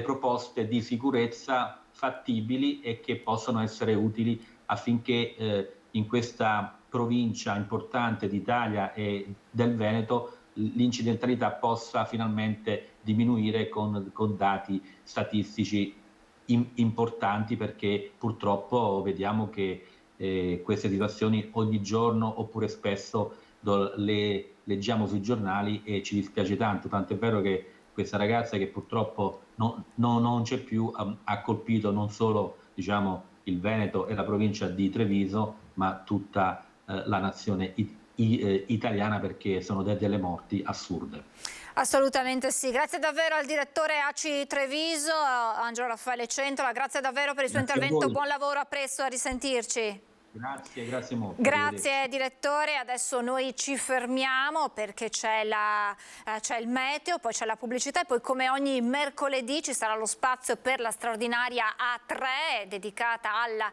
CGIL. Oggi insieme a me ci sarà un rappresentante dello SPI-CGIL, quindi parleremo di pensionati, parleremo di bollette, parleremo anche di quelle che sono le possibili novità su fronte pensioni, da quello insomma che riusciamo a capire dal lavoro in atto da parte del neoeletto governo, dal neo governo Meloni. Insieme a me ci sarà Luigino Tasinato, appunto dello SPI-CGIL Treviso, e naturalmente ci sarà spazio anche per le vostre telefonate da casa. La prima edizione termina qui, dunque adesso meteo, pubblicità e poi spazio con la CGIL. A dopo.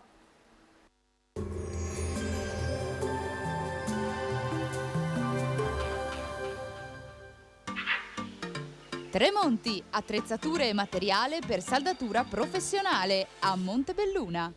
Bentrovati al meteo. L'alta pressione si indebolisce sempre di più, intaccata da una perturbazione atlantica. Il tempo si manterrà comunque per lo più buono sul nostro territorio. Il dettaglio di mercoledì 2 novembre. sul Veneto avremo nebbie di mattina, a seguire alternanza di nuvole e rasserenamenti, ma con frequenti addensamenti un po' su tutta la nostra regione, come ci mostra la grafica. Temperature minime tra 9 e 11 gradi, valori massimi compresi invece tra i 17 e i 21 gradi all'incirca. Ci spostiamo ora sul Friuli Venezia Giulia. Avremo annuvolamenti sulle aree costiere e in pianura, più sole invece sui monti. Temperature minime tra 11 e 13 gradi, massime sui 18-20 gradi. Infine diamo uno sguardo alla situazione del Trentino Alto Adige. Anche qui nubi in graduale aumento e non si escludono anche dei piovaschi sulle aree di confine. Temperature minime intorno ai 7-8 gradi, massime infine sui 18 all'incirca. Dal meteo di Antenna 3 per ora è tutto, arrivederci al prossimo aggiornamento.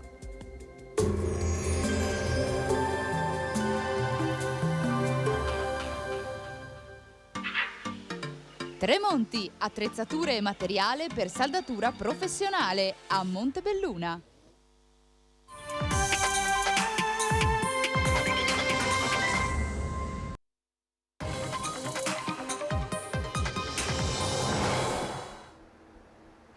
Rieccoci di nuovo qui in diretta per il consueto spazio del mercoledì con la CGIL, con le vostre domande. 0422 16 28 332 il numero per chiamare, fare domande. Il tema di cui parliamo oggi lo vedete, parleremo di caro bollette, come questo pesa sui pensionati, spesse volte le prese con pensioni molto basse. Parleremo però anche proprio di quelle che potrebbero essere le riforme sul fronte pensioni, stando a quello insomma di cui parla il governo Meloni, che è stato anche uno dei temi dibattuti in campagna elettorale. Prima del voto, domande alle quali risponderà l'ospite che è insieme a me, che ringrazio. Buongiorno a Luigino Tasinato dello SPI CGIL Treviso, grazie per essere con noi.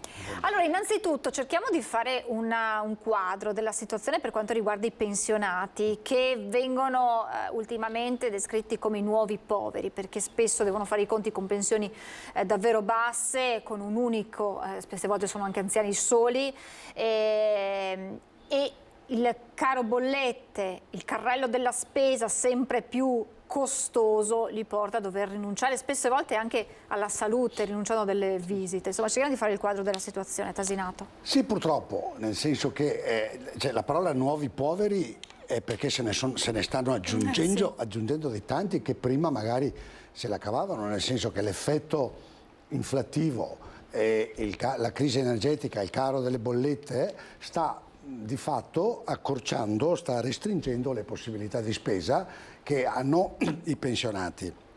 Però i poveri fra i pensionati purtroppo ci sono sempre stati.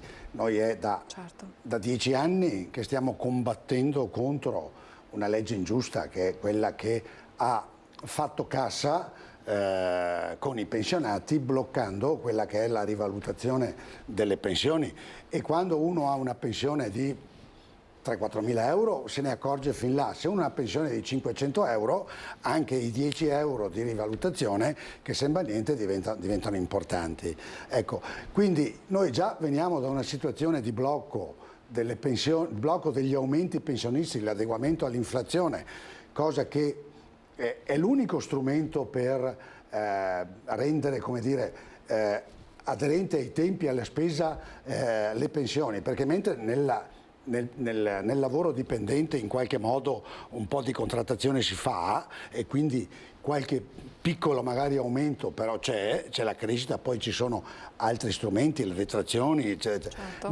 Nel caso del pensionato, presa la pensione quella è, e se si blocca l'adeguamento inflattivo significa che di fatto si abbassa il valore della pensione negli anni anziché aumentarlo, quindi c'è questo paradosso. Su questo noi stiamo combattendo da anni, un po' abbiamo portato a casa, nel senso che dal 2015 abbiamo fatto la contrattazione e avevamo portato a casa la rivalutazione, poi c'è stata di nuovo sospesa per effetto di un cambio di governo, abbiamo aperto, come dire, la contrattazione per riportarla a casa e adesso dall'anno scorso c'era la rivalutazione, poi c'è stato il periodo in cui l'inflazione era di fatto negativa e quindi ci hanno detto tanto non vi spetta nulla, e però noi avanzavamo ancora i 7 anni prima. Certo. E adesso col governo Draghi finalmente eravamo riusciti a portare a casa un accordo di piena rivalutazione delle pensioni fino a 4 volte il minimo, che vuol dire le pensioni lorde fino ai 2.000-2.200 euro.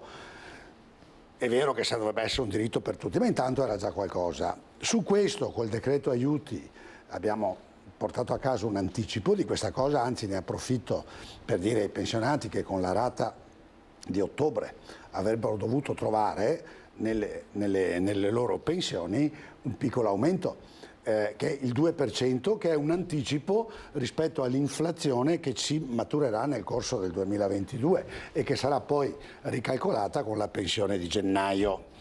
Questo aumento l'abbiamo portato a casa perché abbiamo detto: è vero che la legge prevede che l'INPS rivaluti le pensioni ogni anno, ma è anche vero che le bollette sono aumentate da marzo, aprile, maggio, e quindi arrivare a fine anno comunque si erode la pensione. Quindi abbiamo portato a casa questo anticipo della rivalutazione di un 2%, che sembra poco, ma su una pensione da 1.000 euro comunque sono 20-30 euro al mese di aumento, che magari per qualcuno potrebbero anche fare un po' di differenza, sarà una spesa in più, sarà una cosa in più.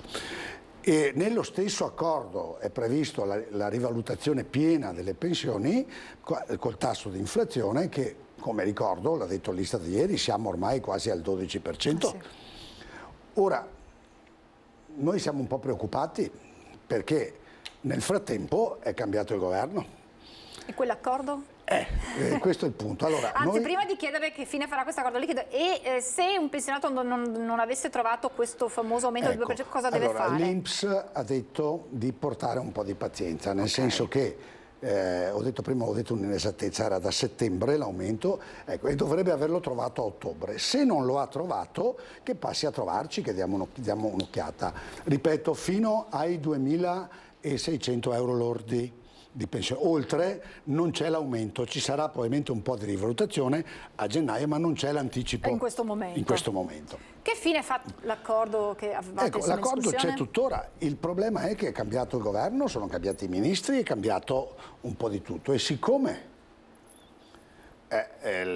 rivalutare le pensioni di un ulteriore, vedremo quale sarà il dato, ma se rimane al 12 vuol dire che va aggiunto un 10%, vuol dire che l'INPS deve tirar fuori un qualcosa come 10-12 miliardi di euro, tutti in un colpo. Ho paura, purtroppo, che qualcuno dica, siccome siamo in una situazione di emergenza, magari diminuiamo, aspettiamo. Quindi al momento l'accordo c'è, ma non c'è ancora la legge, perché deve entrare nella legge di bilancio.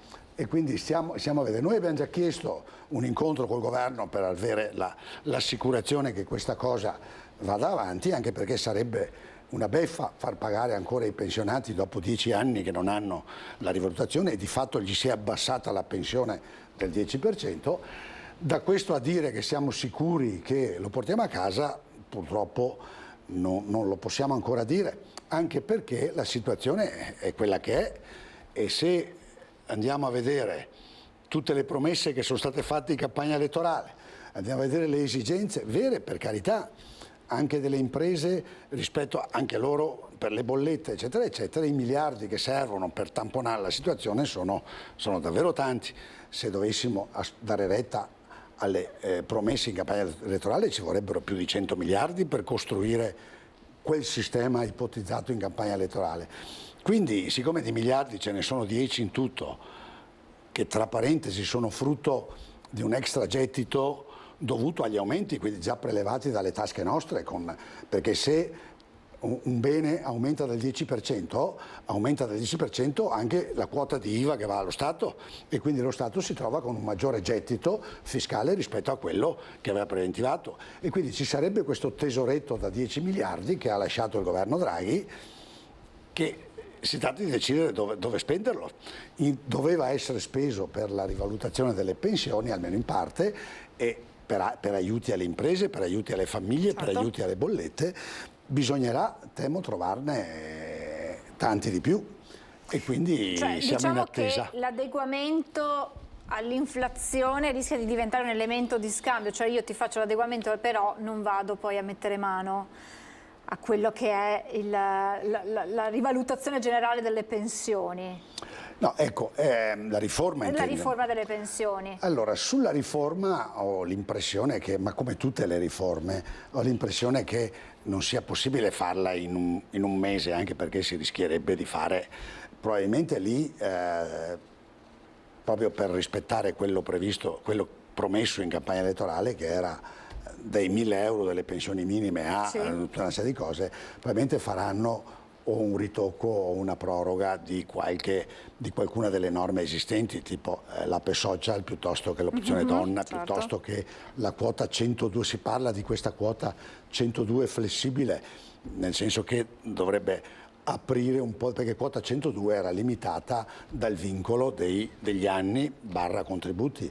Se invece il principio diventa solo la somma senza che ci sia un vincolo sugli anni minimi e sui contributi, probabilmente apre a una platea un pochettino più ampia, sempre sapendo che quota 102 come quota è soggetta a un calcolo contributivo della pensione, e per qualcuno potrebbe voler dire anche una riduzione importante dell'assegno pensionistico, e che potrebbe portare a dire, vabbè, insomma, mi mancano 3 anni, se trovo un lavoro meglio che sto 3 anni a lavorare e mi prendo la pensione piena per il resto della vita, che non 3 anni prima, ma con una riduzione del 15, 20, 30% a seconda del calcolo che viene fatto. Quindi sarebbe una misura, uso il condizionale perché non c'è, ma sarebbe una misura da verificare caso per capire qual è la situazione di perdita. Ecco.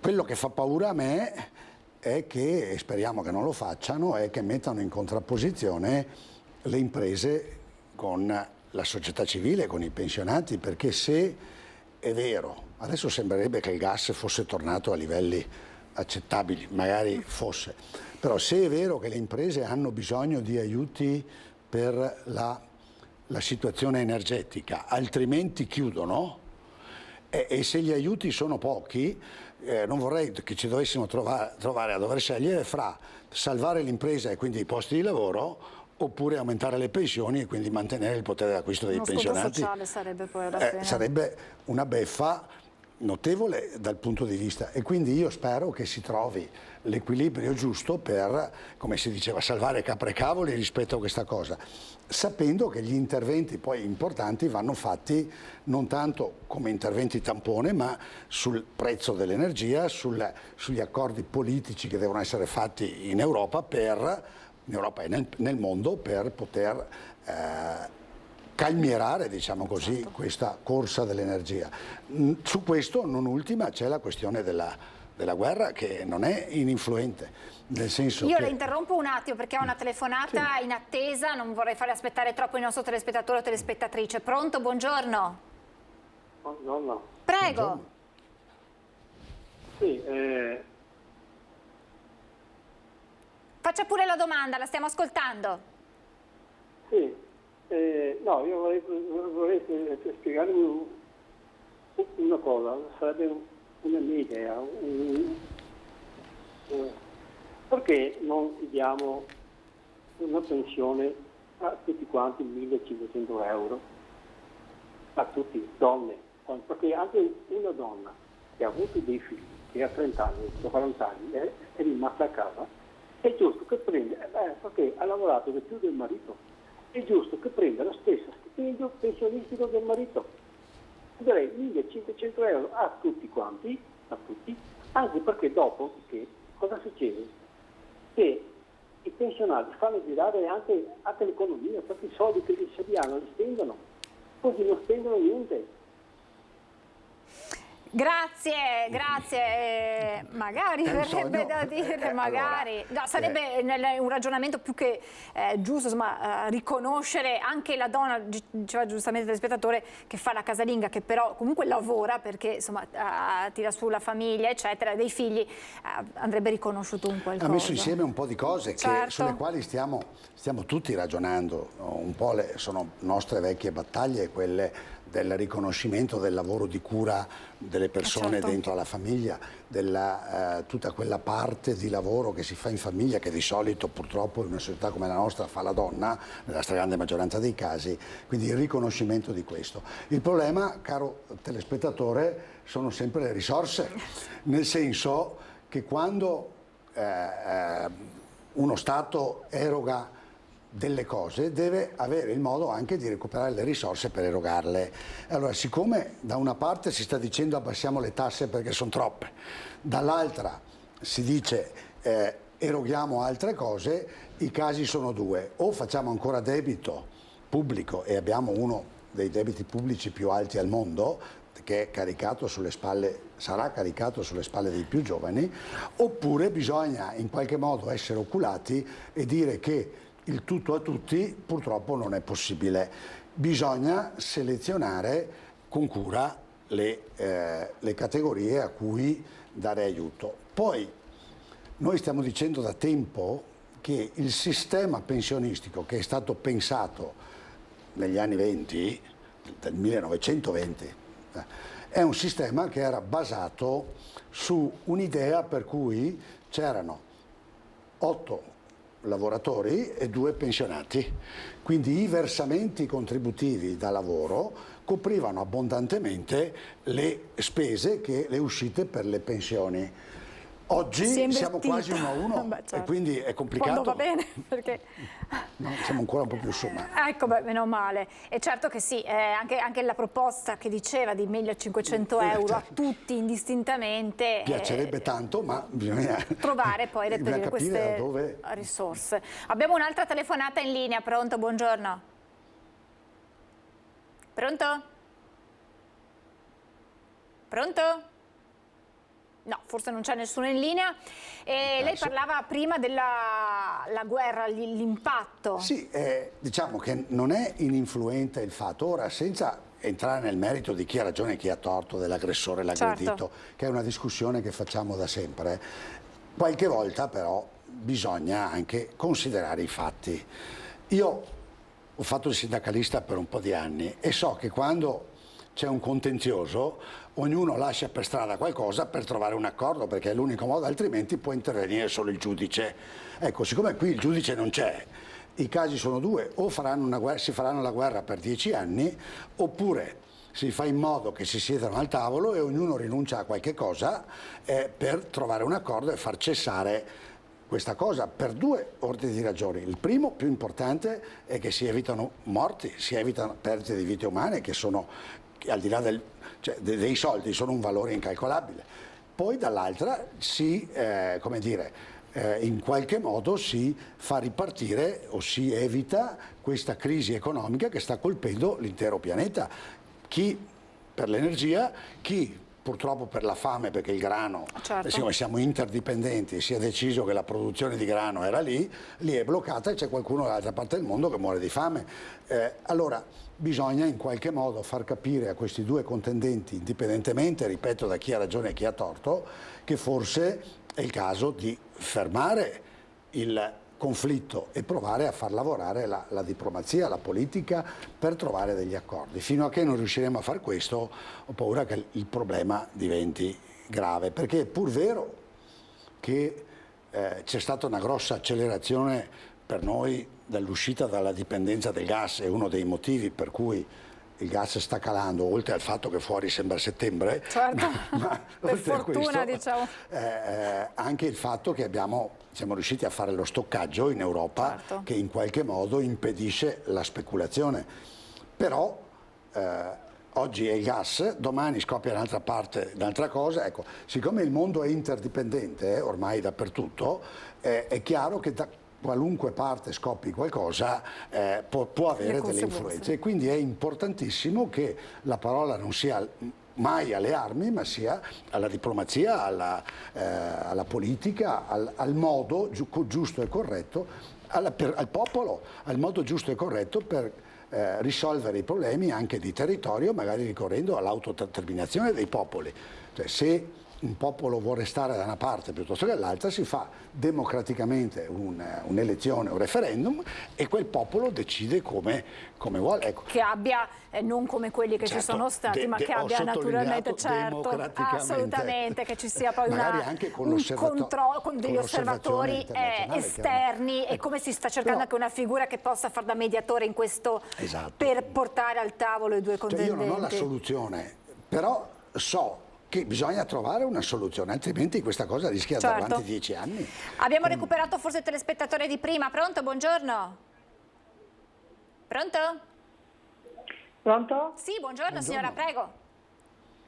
Niente, volevo intervenire alla situazione che sto vedendo lì per televisione. Prego. No, gli volevo dire... Io sono una signora di 72 anni, vivo con 500 euro al mese e ho un marito di 2.400 euro in una casa di riposo e sto facendo la fame. Questa mattina ho preso 500 euro di pensione e ho dovuto tirare via le bollette e alla fine del mese non so come devo arrivare.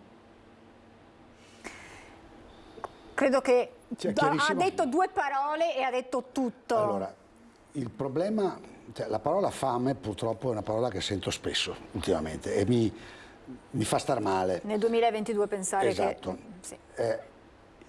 La signora sta vivendo un problema che stanno vivendo purtroppo in tanti e che noi, come dire, stiamo ponendo alla Regione, perché qui c'entra la Regione, da vari anni. È il problema delle case di riposo e dei carichi che le famiglie hanno per le persone in casa di riposo.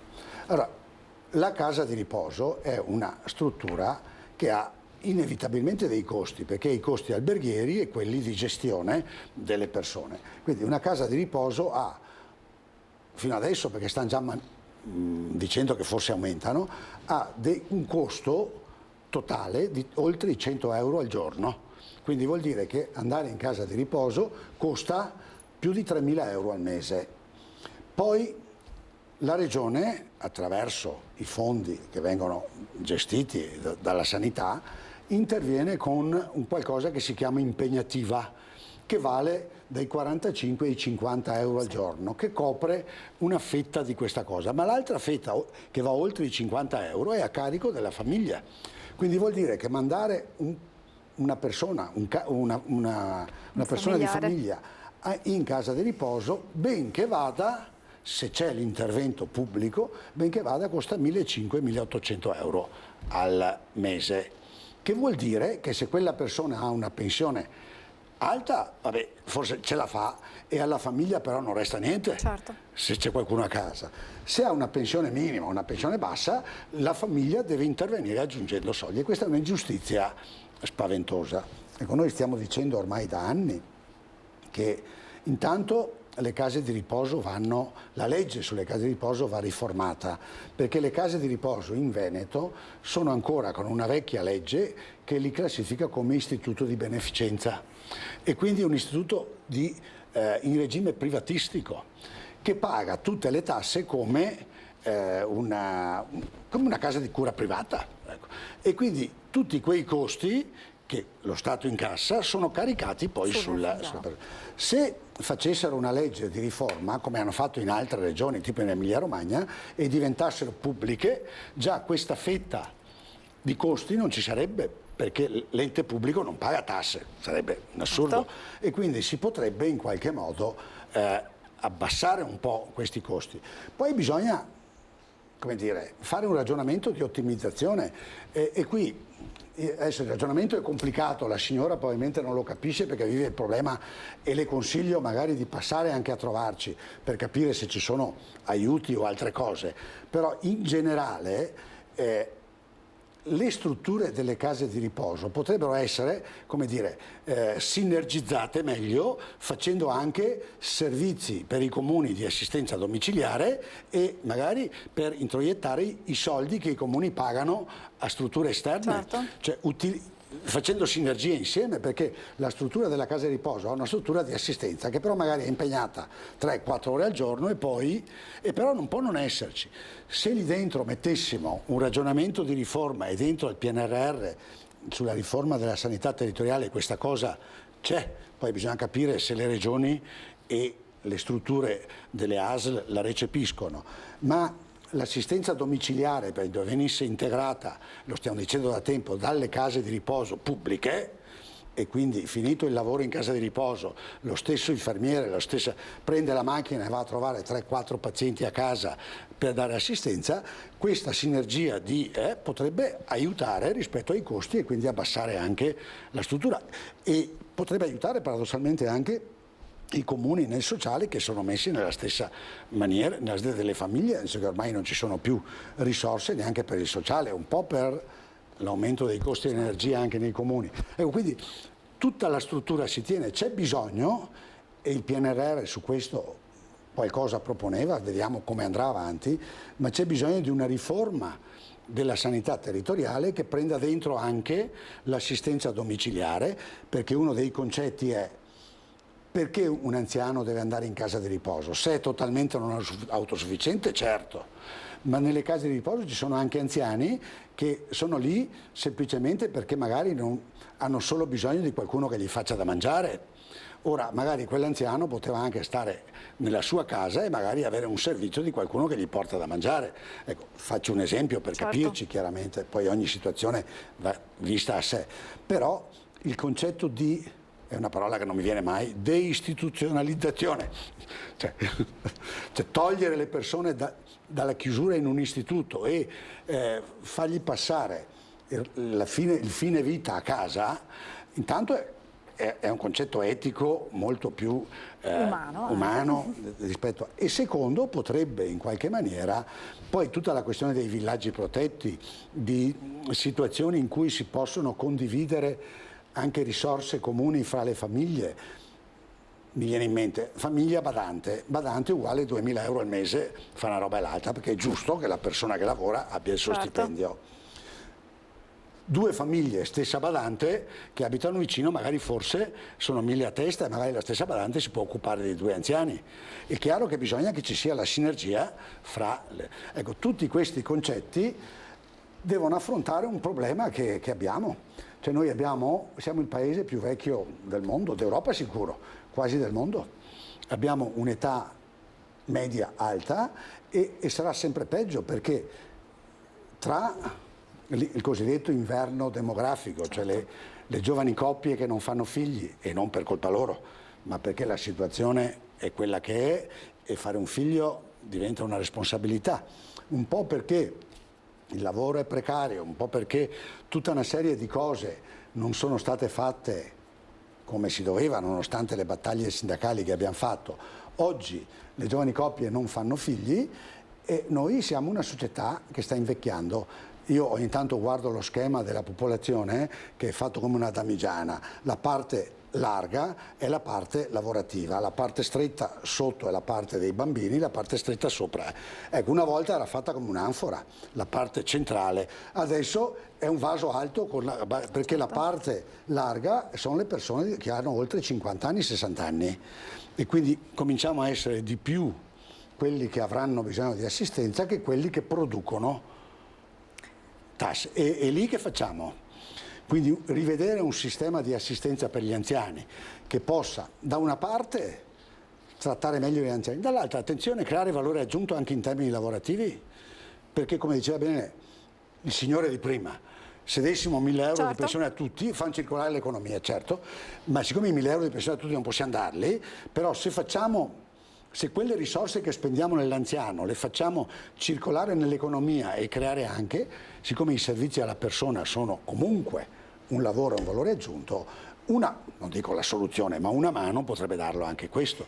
Quindi si tratta di un sistema complesso da rivedere. So che è difficile, ma Questo è quello che abbiamo davanti. La testimonianza della signora è stata abbastanza emblematica e lei appunto ha detto: prendo 500 euro di pensione, ne pago 1400 per mio marito in casa di riposo, faccio la fame. Ma fa la fame anche il pensionato che prende 500 euro al mese, che ha le bollette, che ha magari un affitto da pagare e che va a fare la spesa, deve rinunciare a mangiare, e lì si vedono anche appunto le conseguenze poi di una cattiva alimentazione, si rinuncia, si sta al freddo. Non ci si cura perché non si riesce a curarsi. Allora, come in ogni crisi economica, e noi siamo in crisi economica, siamo con un'inflazione. Economia di guerra, c'è qualcuno la definisce. Io non voglio dire che l'Italia è in guerra, mi rifiuto di dirlo, perché sennò saremmo fuori dalla Costituzione. Siamo in una crisi economica dovuta ad una guerra. Chi ci rimette sono sempre le persone più deboli, cioè quelle che hanno meno. Non ci rimette, anzi, in economie di guerra, come diceva, c'è anche chi ci guadagna, perché chi produce armi, chi produce, ci guadagna. Chi commercia in prodotti energetici ci guadagna, guadagna, fa soldi. Allora, come in tutte le economie di questo tipo, o la politica decide che redistribuisce, oppure si amplia sempre di più quella forbice tra ricco e povero. Ora, noi stiamo dicendo da sempre che bisogna recuperare quelle risorse che non sono proprie dell'impresa, che sono state realizzate attraverso, a causa della contingenza che si sta avverando. Parlo di degli extra profitti, quelli dovuti alla farmaceutica quando c'è stata la pandemia, perché non dobbiamo dimenticarci che usciamo anche dalla pandemia, alla vendita, alla compravendita dei prodotti energetici con la guerra. Ora, se Eni, giusto per dirne una, e non temo smentite, ha fatto il contratto con la Russia piuttosto che con la Libia, piuttosto che con chi si vuole, 3 anni fa, e non si fa un contratto per un anno, lo si fa per 10 anni, e acquista il gas a 50 centesimi al metro cubo, continua ad acquistarlo anche adesso a 50 centesimi al metro cubo, perché non hanno rivisto i contratti. Poi però, per una legge di mercato che non sappiamo come funziona, siccome la speculazione dice il prezzo del gas, siccome io lo compro e poi lo rivendo, poi lo ricompro, poi lo rivendo, eccetera, eccetera, il prezzo del gas stabilito dal mercato è 3 euro al metro cubo. Eni lo compra a 50 e è costretta, lo rivende a 3 euro, ci guadagna a 2,50 euro. Quei 2,50 euro non sono un profitto di impresa perché l'impresa è stata brava a lavorare, è stata bravissima, è un profitto che viene da una situazione esterna. Ecco, quei profitti devono essere tassati al 100%, perché sono soldi che vengono pescati dalle tasche dei cittadini, dai poveri, e poi vanno ceduti alle imprese. L'Eni ha fatto 6 miliardi di utile in 6 mesi e lo ha distribuito agli azionisti, e poi, anche qua, paga le tasse in Olanda, perché gli abbiamo permesso di andare a fare la sede in Olanda. Ora, andrà bene tutto, ma quelli sono soldi che vanno recuperati dallo Stato. Adesso io sto sentendo gente che dice che dovremmo rinazionalizzare l'Eni, così quei profitti li abbiamo diretti. Non so se si può, non sono un economista, però allora, il problema è quello: quando i soldi vengono drenati dalla popolazione per effetto di situazioni che non hanno nulla a che vedere con il fatto che l'impresa sia brava, sia concorrenziale, quei soldi devono essere restituiti alla popolazione. È un concetto semplice, metterlo in pratica non sarà facile, ma bisogna lavorare in quella direzione. Ecco che allora, se facciamo questo, la bolletta della signora con i 500 euro o del pensionato con i 100 euro potrebbe essere gratis, e magari facciamo pagare la bolletta piena a chi ne ha 5.000 di euro al mese, che anche se ne restano 4.000 vive lo stesso. È come il meccanismo delle tasse. La Costituzione, la nostra bella Costituzione, dice che la tassazione deve essere progressiva. Perché? Perché se io guadagno 1.000 euro e pago il 15% di tasse, me ne restano in tasca 850. Se io ne guadagno 10.000 euro e pago sempre il 15%, me ne restano in tasca 8.500, e mica la stessa cosa è. su come vado a vivere la mia vita. È più corretto che quello che ha 1.000 paghi niente e che quello che ha 10.000 magari paghi il 30%, perché con 7.000 vive lo stesso e vive bene lo stesso.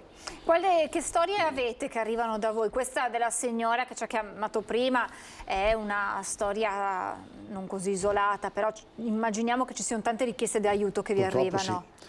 Purtroppo in aumento, perché lei prima, quando abbiamo iniziato, lei ha detto nuovi poveri perché se ne stanno aggiungendo. Sì, purtroppo sì, noi abbiamo richieste tutti i giorni di persone che vengono da noi a chiedere intanto se è giusto quello che ricevono, certo. Perché, e noi cerchiamo di fare i controlli, di fare tutto quello che c'è da fare. Poi vengono a chiedere ma c'è qualcos'altro oltre alla pensione che mi permetta di vivere, e noi cerchiamo di indirizzarli per quel poco che conosciamo verso i comuni, verso i servizi sociali dei comuni, sapendo che anche lì c'è un problema di dire sì, ma mia carità non vuò domandarla per parlare col nostro dialetto. No, beh, certo, la dignità, che caratterizza, c'è tutta una serie di robe. Certo. Quindi cerchiamo. Però non è che riusciamo a fare i miracoli, perché la situazione è questa. Oggi il Paese si trova con un costo della vita aumentato in maniera spropositata, perché quello che ha solo la bolletta non è il 10%, è il 70% di aumento. Quello che ha 500 euro e arriva la bolletta a 300, non è l'inflazione del 12% che è la media, quella è un'inflazione del 50%, perché quella bolletta gli porta via il 50% di quello che gli restava per mangiare. E non è la stessa cosa rispetto a quello che ne ha 10.000. Quindi noi riceviamo purtroppo le richieste di aiuto, cerchiamo di fare il possibile. Adesso stiamo cercando di capire anche se riusciamo a mettere in piedi uno sportello sociale, cioè un servizio, perché noi sindacato ci occupiamo di contrattazione con le aziende per i dipendenti, per i pensionati di previdenza, i rapporti con l'INPS, ma non basta più. Perché non c'è solo l'INPS, non c'è solo la pensione. In situazioni come queste bisogna conoscere cosa fanno i comuni, bisogna parlare con le aziende dei trasporti, bisogna farla con le aziende che forniscono i servizi dai rifiuti al gas, alla luce, all'acqua, cioè provare a capire se tutti insieme si riesce in qualche modo a far sinergia per aiutare i più deboli, io non ho timore di dirlo, a scapito dei più ricchi. Quindi uno sportello che metta in rete tutti quelli che sono i servizi che possono... Tutto quello che c'è, perché alcuni comuni fanno delle robe a spot, uno fa una cosa, uno un'altra, è incommiabile, ma magari non lo si sa e quindi non lo si usa, e ci sono situazioni in cui magari non si viene a sapere. Stiamo facendo la contrattazione sociale con tutti i comuni e chiediamo sempre che vengano messi in pista sempre trovando le risorse nelle pieghe dei bilanci comunali, che non sono poi così polposi, ma che vengano messe in pista risorse per il sociale. La spesa sociale dei comuni, stiamo arrivando, è comunque la maggior parte della spesa dopo quella del personale dei comuni. Non è che fanno altre cose, perché gli investimenti sulle opere pubbliche sono piani pluriennali, ma la spesa sociale è una spesa alta. Però non basta, insomma. Quindi state valutando questa possibilità per dare una risposta puntuale? Come quantomeno riuscire a dare una mano dal punto di vista delle informazioni. Poi noi purtroppo è la parola sbagliata, noi non siamo fra i soggetti che possono in qualche modo determinare le politiche, nel senso che ci sono i partiti, ci sono i parlamentari, ci sono i sindaci, le giunte, le cose. Noi possiamo rilevare dei bisogni, provare a mettere in rete delle cose e però poi andare dalle persone che hanno i cordoni della borsa, come si dice, per vedere se sono possibili gli aiuti. Questo è indicativo della crisi che stiamo vivendo. Cioè questa necessità indica proprio... Questa cosa. Abbiamo rilevato che c'è bisogno di questa cosa. Ripeto però, bisogna andare a prendere i soldi dove ci sono. E c'è chi in questa fase sta facendo soldi e se li sta portando via, perché il prezzo dell'energia, piuttosto che il prezzo delle medicine, piuttosto che il prezzo dei vaccini, non è quello che il costo non è quello che hanno realizzato vendendolo. E allora, siccome la situazione è quella che è, bisognerà avere il coraggio di andare a vedere dove sono questi soldi e provare a tassarli. Il governo Draghi il 25% di questi extra profitti li aveva tassati, sapendo che poi qualcuno ha avuto anche il coraggio di fare ricorso, perché dice ai miei azionisti cosa dico? Gli dici che stanno facendo soldi che non sono dovuti? Cioè, vediamo se noi stiamo dicendo da tempo che questi vanno tassati al 100%, individuandoli bene, salvaguardando il reddito d'impresa, quello perché sennò chiudiamo le imprese, ma l'impresa deve fare impresa, così sta facendo profitto dovuto all'inflazione e non dovuto alla propria bravura d'impresa. Avete anche anziani che vi dicono che non possono curarsi, certo, non ce la fanno? Purtroppo. E la sanità è un altro dei grandi problemi, a cominciare da quello dei medici di famiglia che non ci sono, che per prenotare una visita, un appuntamento per poi fissare una visita, perché i medici di famiglia non fanno più le visite, fanno solo gli impiegati, nella stragrande maggioranza dei casi, ecco, passano 15 giorni. Uno che sta male o non si cura perché non ha i soldi, o se uno ha 2 soldi dice beh, ora fra 15 giorni mi fa male, vado dal privato, pago e sposto la sanità sul privato. Ecco, questa è un'altra dei grandi problemi da risolvere, e anche se Zaia dice che la sanità in Veneto è un'eccellenza, noi stiamo registrando che non è così, che abbiamo sempre più persone che non riescono a curarsi, sempre più persone che non mangiano per pagarsi la visita privata perché nel pubblico gliela danno fra 8 mesi, e allora o diventano tutte urgenti le visite, e allora succede uguale, il medico non se la sente di fare la visita urgente perché magari non è urgente, ma tra urgente entro 2 giorni o 10 giorni e 8 mesi forse bisogna lavorare per dire sì, tu non sei in pericolo di vita, però entro un mese me la dovresti fissare, se no, se devo aspettare 8 mesi col dubbio di stare male o star bene perché devo fare una visita, vado a farmela e magari non mangio 2 giorni per trovare fuori i 50 euro o i 70 euro per pagarmi la visita. E così proliferano le società private, come quella che era sui giornali l'altro giorno, che dice facciamo il medico di famiglia, che non è vero, tra parentesi, perché loro dicevano una cosa molto semplice. Lì c'è un imprenditore che ha visto uno spazio di mercato e dice guarda, se tu devi andare dal tuo medico di famiglia fra di 5 giorni o 6 giorni, ti prenota la visita specialistica, quella base, non quelle che so, un esame, un elettrocardiogramma, una roba, tu vai con l'impegnativa al CUP, ti fissi l'appuntamento, passano altri 10 giorni, fai quell'esame lì fra 20 giorni e paghi un ticket di 20 euro. Vieni da me e te lo faccio spendendo gli stessi 20 euro. Ti faccio saltare il medico di famiglia e vai via col tuo bell'esame e poi vai dal tuo specialista con l'esame. È chiaro che se c'è quello spazio l'imprenditore si infila e la persona dice beh, se devo spendere uguale, non rendendosi conto che così smantella la sanità pubblica. Ma non posso dire al cittadino guarda che tu devi farti un mese perché se no smantelli la sanità pubblica. Cioè dobbiamo andare nella sanità e dire perché lui lo fa in un giorno e tu in un mese, e quindi trovare quali sono i problemi da affrontare perché la sanità pubblica funzioni veramente e non solo nei proclami dell'assessore. Insomma, quella diciamo, è una risposta ad una mancanza che va insomma, in qualche modo sanata, perché c'è bisogno. Quello dei medici di base è un allarme e sappiamo anche dalle telefonate che riceviamo. Io non sono d'accordo con quella roba lì, perché però non è che possiamo dire quell'imprenditore no, tu non fai la tua impresa.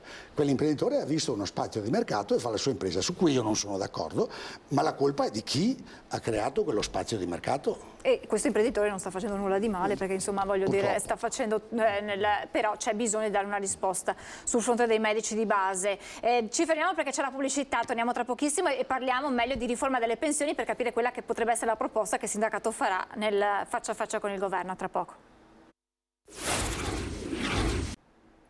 Rieccoci in diretta insieme a Luigino Tassinato dello CGIL Treviso. Riforma delle pensioni, ne abbiamo accennato prima. Nel momento in cui ci sarà un incontro tra sindacati e governo, che proposte verranno portate? Tra l'altro, l'anticipo, un'altra domanda, si parla tra le ipotesi al vaglio del governo Meloni quello di introdurre un bonus per gli over 63 per farli rimanere al lavoro, quindi un incentivo a rimanere al lavoro. Come lo leggete questo? Allora, è sempre un'ipotesi, lo diciamo subito. Il bonus per rimanere al lavoro non è una cosa nuova. Io che sono più vecchio me lo ricordo perché negli primi anni 2000 c'è stato un governo, adesso non mi ricordo più quale, che aveva detto: tu hai raggiunto l'età pensionabile, se stai al lavoro per massimo di altri 2 anni ti do tutti i soldi lordi contributivi. Cioè noi nella nostra paga paghiamo circa un 10% della paga, versiamo all'INPS come contributi, e un altro 24% circa lo versa l'azienda, che fa in tutto 33-34%. In quegli anni, se qualcuno raggiunta l'età pensionabile e certificato che poteva andare a fare domanda di pensione quando voleva, decideva di stare al lavoro, lo Stato rinunciava a quel 34% che aveva messo in busta. C'è stata parecchia gente che ha deciso, stava bene, ha detto vabbè, insomma, vado in pensione fra 2 anni, anziché adesso, però per 2 anni mi prendo lo stipendio maggiorato del 30%. Ci sono state persone che hanno fatto questa cosa, quindi non è una novità. Stiamo a vedere e siamo aperti a tutte le soluzioni, l'abbiamo già fatto in passato e lo si può fare. Il problema però è quello che dicevo prima. In questo Paese la politica pensionistica va vista non in funzione di piccoli bisogni, di piccoli spot, se ne fanno una all'anno di riforma della pensione, va vista con una visione generale per cui questo Paese nei prossimi 30 anni invecchierà X, e quindi invecchiando X ha bisogno di Y, e il calcolo va fatto trovando un sistema perché venga garantito questo, in modo da poter stabilizzare il sistema per i prossimi anni, perché sennò ogni anno ci mettiamo le mani. Bene. Dentro a questo ragionamento noi abbiamo una piattaforma che dice di tutto, l'abbiamo presentata a vari governi, è da 3 anni che ce l'abbiamo, ed è ancora valida quella, che contiene dalla pensione di garanzia per i giovani. Il principio è, siccome noi siamo tutti cittadini e paghiamo tutte le tasse, una fetta di assistenza, di pensione va garantita a tutti e va ricavata dalle tasse. È un minimo, sono 500 euro ce li hanno tutti. A quello va aggiunto quello che tu hai versato contributivamente dopo, in maniera che si toglie dal carico dell'INPS, quindi dai conti pensionistici, e si passa sulla fiscalità generale una fetta di assistenza. E questo servirà sempre di più ai giovani, perché con carriere discontinue che hanno e pochi contributi versati rischiano di versare 15 anni di contributi e avere la stessa pensione di quello che non ha mai lavorato e prende la pensione sociale. E quindi c'è un'ingiustizia di fondo. Io ho versato 15 anni e siccome per effetto del fatto che io ho la pensione, la mia pensione mi dà 500 euro. Quell'altro che non ha mai lavorato, giustamente non possiamo farlo morire di fame, e prende uguale 500 euro. C'è qualcosa, una pensione di garanzia base per tutti che va trovata rispetto alle risorse generali, e a cui va aggiunto, se io ho lavorato e ho versato, mi spetta un po' di più, è una delle proposte. Poi l'uscita flessibile, tutti i lavori non sono uguali.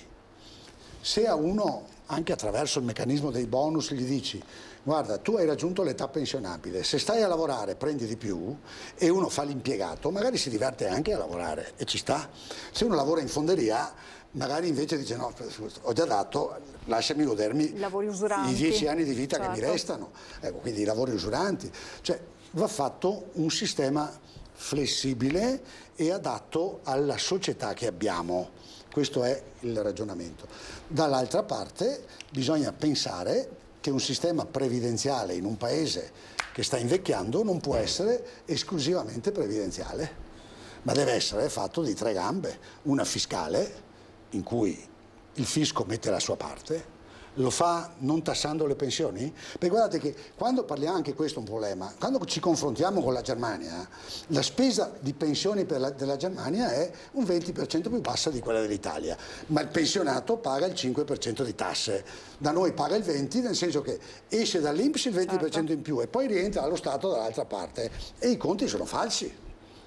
Allora, se lo Stato dice bene, per alcune pensioni non prendo la mia parte, è già un contributo per garantire un minimo di pensione. Ecco. Quindi ci sono i meccanismi finanziari, è chiaro che bisogna andare a toccare equilibri fiscali che non è facile toccare, e qua bisogna far pagare le tasse alla gente, insomma c'è poco da fare. Noi abbiamo una fetta di evasione che prima o dopo qualcuno dovrà decidere perché sennò è inutile parlare di tasse basse, perché tasse basse senza toccare l'evasione vuol dire tagliare i servizi, tagliare le pensioni, tagliare...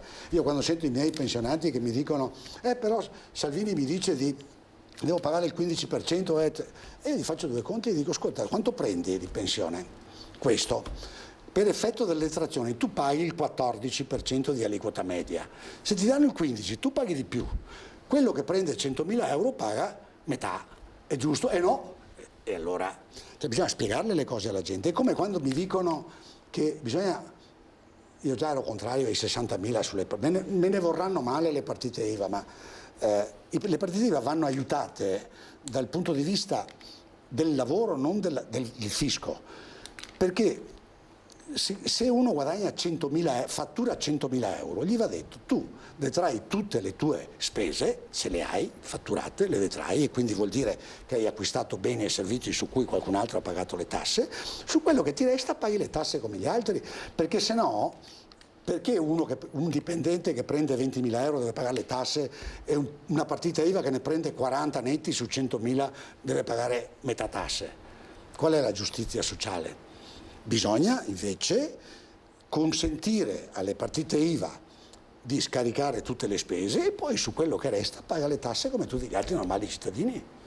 Invece, per evitare di mettere mano al sistema di detrazioni, di deduzioni fiscali, eccetera, eccetera, tu fatturi e paghi una tassa piatta del 15%. Quello che ha le spese magari ci rimette, quello che non ha nessuna spesa perché ha solo... fa consulenze, guadagna 100.000 e gli restano 85 in tasca, che giustizia c'è? Quindi ecco, si corre troppo verso le semplificazioni e i bonus e ste robe qua secondo me sono semplificazioni. Bisogna avere il coraggio di mettere in piedi un ragionamento dal punto di vista fiscale, dal punto di vista collegato previdenziale e dal punto di vista sanitario, tutto insieme, di far funzionare questo sistema paese tutto insieme. Questo è la grande sfida. Quello che bisogna fare. Il PNRR ci aveva provato a mettere insieme tutte queste robe, perché ci ha provato, vedremo se sarà una sfida. Anche perché il PNRR è una prova, l'ho detto in un'altra trasmissione qua, cioè i soldi dall'Europa d'ora in poi arriveranno con quel meccanismo e non con i meccanismi a pioggia. Quindi o noi impariamo che vanno fatti i progetti gestiti e spesi così, oppure non avremo più soldi dall'Europa. Questa è la verità. Abbiamo esaurito il tempo a disposizione. Io ringrazio Luigino Tasinato dello CGIL Treviso. Abbiamo fatto insomma una panoramica su quella che è la realtà dei pensionati, un momento molto molto difficile per tutti quanti e poi per le fasce più fragili, come diceva Tasinato, ancora di più, e insomma e quelle aspetteremo di capire quelle che saranno le novità sul fronte pensionistico. Grazie davvero, grazie a voi per averci seguito. Naturalmente l'informazione di Antena 3 torna puntuale questa sera a partire dalle 18:30 con l'edizione regionale dei nostri telegiornali. Grazie ancora e buon proseguimento di giornata. Buongiorno.